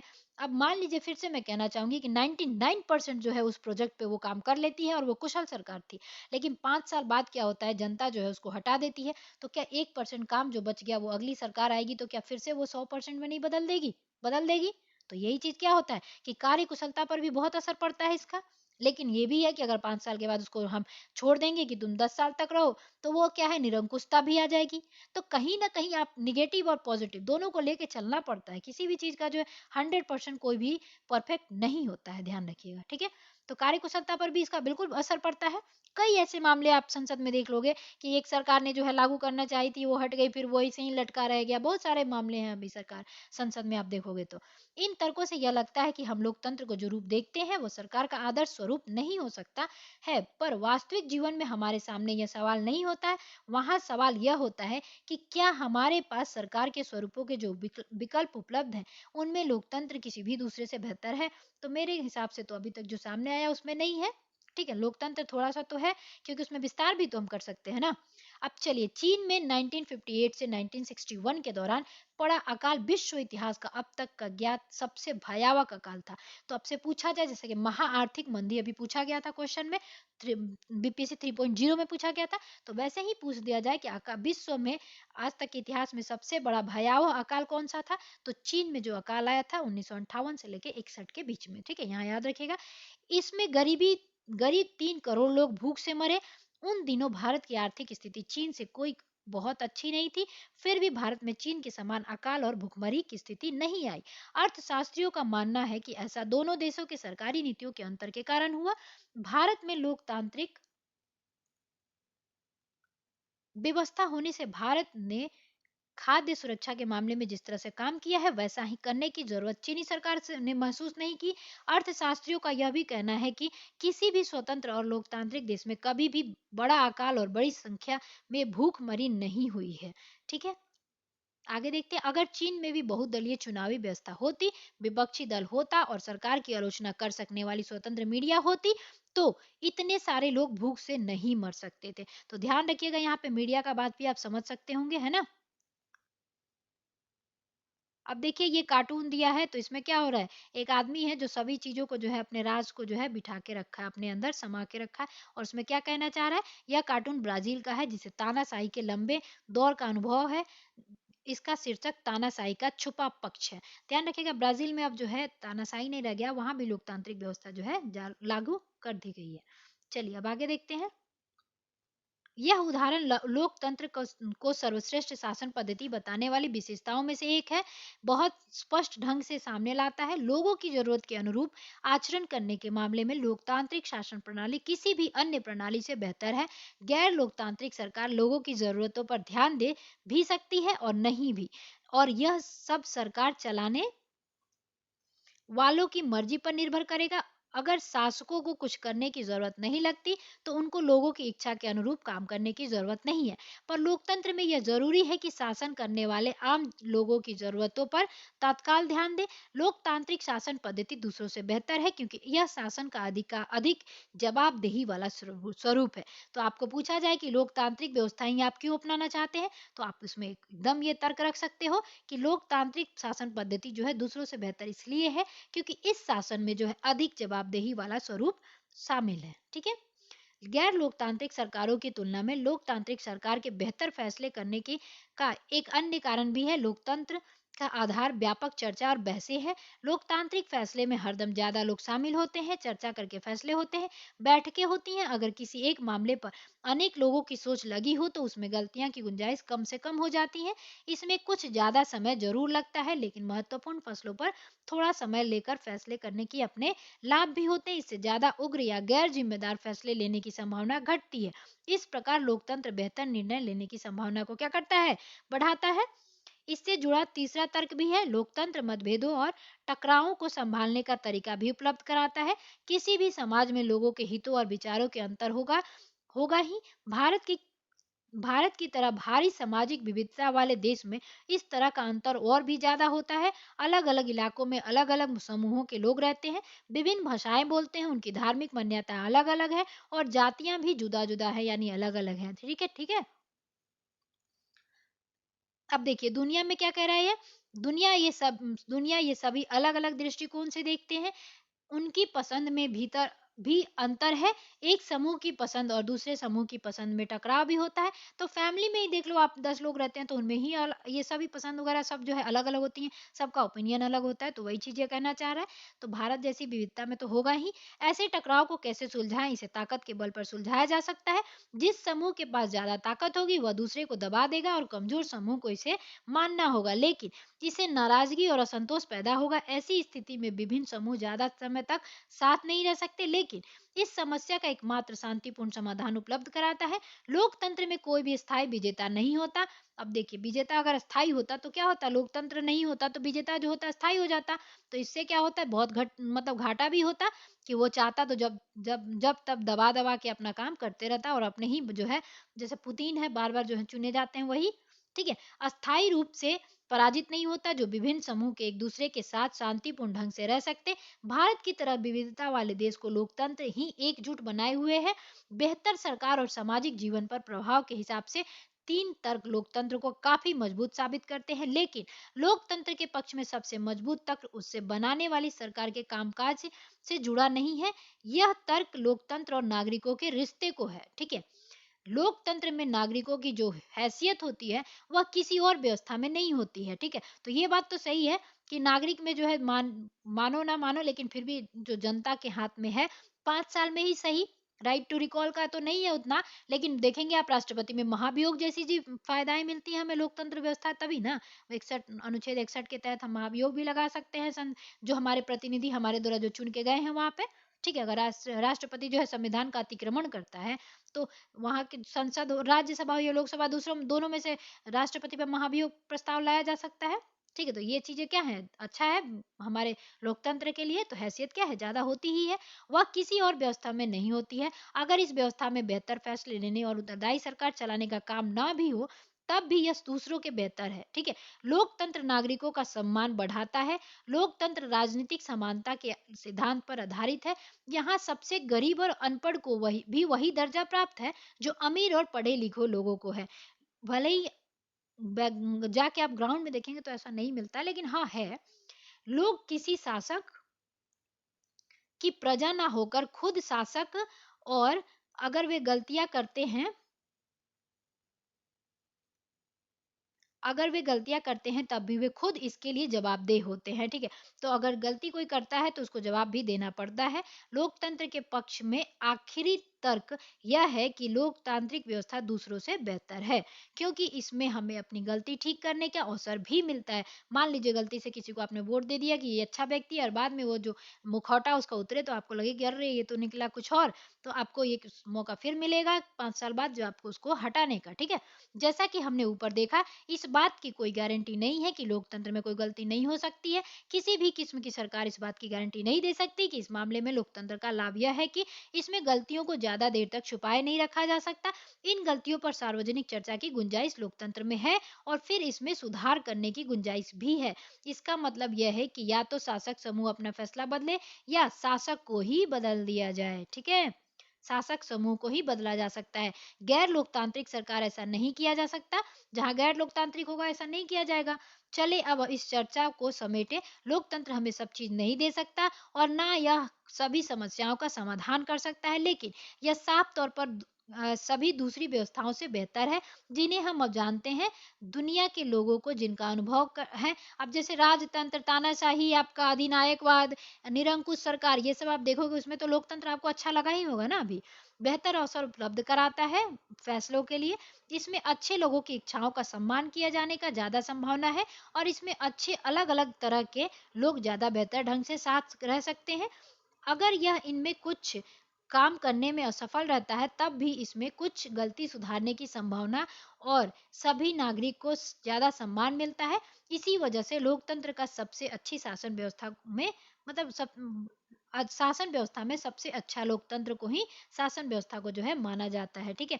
अब ये कार्टून देखिए, कनाडा में चुनाव होने वाला था ना, तब ये कार्टून जो है बना था, 2004 की बात हो रही है ये। तो देखिए ये लोग सब कोई सोच रहे हैं कि लिबरल बहुत घमंडी हो गए हैं, तो कोई सोच रहा है हम मतदाता बहुत नाराज हैं, हम और सहन नहीं करेंगे, कोई सोच रहा है इन्होंने सरकार में हमारा विश्वास तोड़ दिया है। तो ऐसे ही ये चीज जो है इनकी संभावनाएं जो है सोच बन रही है, ठीक है। तो ये क्या है आपकी इन लोगों की जो है। अब देखिए लोकतंत्र का बृहत अर्थ बताया गया है, तो जल्दी जल्दी इसको भी देख लेते हैं। इस अध्याय में हमने लोकतंत्र की एक समिति सीमित और विवरणात्मक शैली में चर्चा की। हमने शासन के एक स्वरूप और तौर पर लोकतंत्र को समझा। लोकतंत्र की इस प्रकार की व्यवस्था में न्यूनतम विशेषताओं या गुणों की पहचान कराती है जो लोकतंत्र की जरूरत और हमारे समय में लोकतंत्र का सबसे आम रूप है। प्रतिनिधित्व वाला राजतंत्र लोकतंत्र सॉरी प्रतिनिधित्व वाला लोकतंत्र, हम जिन देशों में लोकतंत्र होने की बात करते हैं वहां सभी लोग शासन नहीं चलाते, सभी लोगों की तरफ से बहुमत को फैसले लेने का अधिकार होता है और यह बहुमत भी स्वयं शासन नहीं चलाता, बहुमत का शासन भी चुने हुए प्रतिनिधियों के माध्यम से होता है। यह जरूरी हो जाता है क्योंकि आधुनिक लोकतांत्रिक शासन व्यवस्था में इतने अधिक लोग होते हैं कि हर बात के लिए सबको साथ बैठाकर सामूहिक फैसला कर पाना संभव नहीं है। आप एक छोटी सी ही चीज में टर्म डाल के देखो ना, कहीं भी सोशल मीडिया पे, तो 10 तरह के जो है आपको रिव्यू मिलेंगे। तो वो आप करना पॉसिबल है क्या? नहीं है, ठीक है। तो अगर यह संभव हो तब भी हर एक नागरिक के पास हर फैसले में भाग लेने का समय, इच्छा या योग्यता और कौशल नहीं होता है। जरूरी नहीं है कि सब कोई बुद्धिमान ही हो, ठीक है। इससे हमें लोकतंत्र की स्पष्ट लेकिन न्यूनतम जरूरी समझ मिलती है कि इस स्पष्टता से हमें लोकतांत्रिक और अलोकतांत्रिक सरकारों में अंतर करने में मदद मिलती है, लेकिन इससे हमें एक सामान्य लोकतंत्र और एक अच्छे लोकतंत्र के बीच अंतर करने की क्षमता नहीं मिल जाती है। इससे हम लोकतंत्र को सरकार से परे जाकर नहीं समझ पाते, इसलिए हमें लोकतंत्र के बेहतर अर्थ को समझना होगा, ठीक है। तो ये चीजें देखिए। अब ये क्या है, ये कोई राजा है, कुर्सी पे बैठा है, टीवी देख रहा है और ये लोग जो है अपना सोच रहे हैं। ये मेरे ख्याल से जवाहरलाल नेहरू है क्या, गुलाब का फूल है, ठीक है। सुभाष चंद्र बोस, ये सब जो चीजें हैं ये नेता लोग हैं, ठीक है, बने हुए हैं। और ये देखिए मेन जो शासक है कहाँ बैठा है, चेयर पे बैठ के आराम कर रहा है, ठीक है। अब देखिए कई बार लोकतंत्र का प्रयोग सरकार के अलग संगठनों के लिए करते हैं। जरा इन कथनों पर गौर कीजिए। तो चलिए इस कथन को भी देख लेते हैं। हम लोगों का विचार काफी लोकतांत्रिक है। जब भी फैसला करना होता है तो हम सभी साथ बैठकर आपसी सहमति से फैसले लेते हैं। फैसले में मेरे विचारों को भी उतना ही महत्व होता है जितना मेरे पिताजी का। तो ये बात सही है, अच्छा लग रहा है यहाँ पे। मुझे वे शिक्षक नापसंद है जो कक्षा में छात्रों को बोलने और सवाल पूछने की इजाजत नहीं देते। तो मैं ऐसा शिक्षक पसंद करूंगी जो लोकतांत्रिक मानसिकता का हो। तो आप यहाँ पे अलोकतांत्रिक देखेंगे आप, जब शिक्षक जो है कहेगा कि तुम कोई किसी भी प्रकार का सवाल पैदा नहीं करोगे, हम आएंगे पढ़ाएंगे, जो पढ़ाएंगे वो पढ़ो, नहीं पढ़ना है मत पढ़ो। तो ऐसा होगा तो क्या होगा, ये अलोकतांत्रिक सरकार होगी वहां पे, यानी कि। अब यहाँ देखिए, एक नेता और उसके परिवार के लोग इस पार्टी के सारे फैसले करते हैं, क्या ये वे क्या लोकतंत्र की बात करेंगे? बिल्कुल नहीं करेंगे। वो अपने एक परिवार ही लोग जो बात करेगा, एक नेता और उसका परिवार, तो वो अपने हित को भी ज्यादा संभालेगा, ठीक है ना। तो वहां पे लोकतांत्रिक नहीं होगा।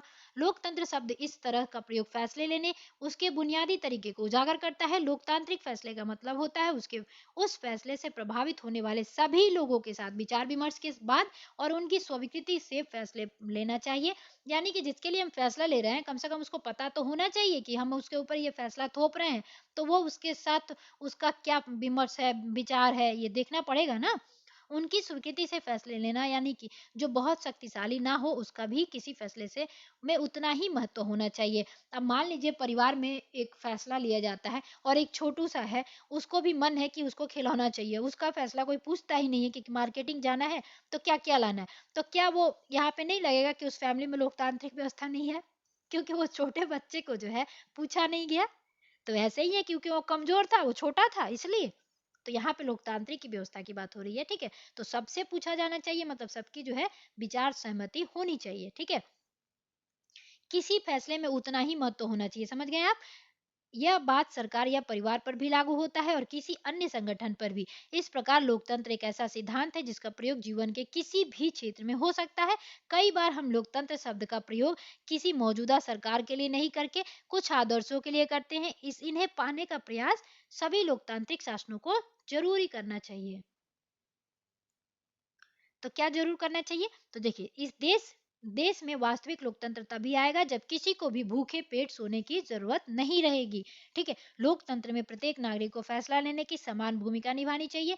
इसके लिए वोट के समान अधिकार पर भी भर की जरूरत नहीं है। बस यही नहीं है कि आप जाके वोट दे दिए तो हो गया। अभी कोई सरकार जो है चुने जाने के बाद कोई गलत फैसला लेती है तो उसमें भी आप भाग लें, आप भी ये जो है आंदोलन में शामिल हो, ठीक है। हर नागरिक को इसके लिए सूचना की समान उपलब्धता, बुनियादी शिक्षा, बुनियादी संसाधन और पक्की निष्ठा होनी चाहिए, ठीक है। अगर हम इन आदर्श पैमानों के आधार पर आज की शासन व्यवस्था को परखें तो लगेगा कि दुनिया में कहीं भी लोकतंत्र नहीं है। फिर भी आदर्श के रूप में लोकतंत्र की हमारी समझदारी हमें बार बार यह याद दिलाती है कि हम लोकतंत्र को इतना महत्व क्यों देते हैं। इससे हमें मौजूदा लोकतांत्रिक व्यवस्थाओं को परखने और उनकी कमजोरियों की पहचान करने में मदद मिलती है। इसमें हमें न्यूनतम या काम चलाऊ लोकतंत्र और अच्छे लोकतंत्र के बीच अंतर करने समझने में जो है मदद मिलती है, ठीक है। इस किताब से हमने लोकतंत्र की व्यापक अवधारणा पर ज्यादा बातें नहीं की है। हमने सिर्फ शासन के इस तरीके के रूप में लोकतंत्र के कुछ बुनियादी संस्थागत स्वरूप की चर्चा की है। अगले साल आप लोकतांत्रिक समाज और अपने लोकतंत्र के मूल्यांकन के तरीकों के बारे में और ज्यादा बातें जानेंगे। इस समय हमें सिर्फ इतना याद कर लेना जरूरी है कि लोकतंत्र जीवन के अनेक पहलुओं में प्रासंगिक है और लोकतंत्र कई रूप ग्रहण कर सकता है। समानता के आधार पर चर्चा और विचार विमर्श के बुनियादी सिद्धांत को माना जाए तो लोकतांत्रिक ढंग का फैसला भी कई तरह का हो सकता है।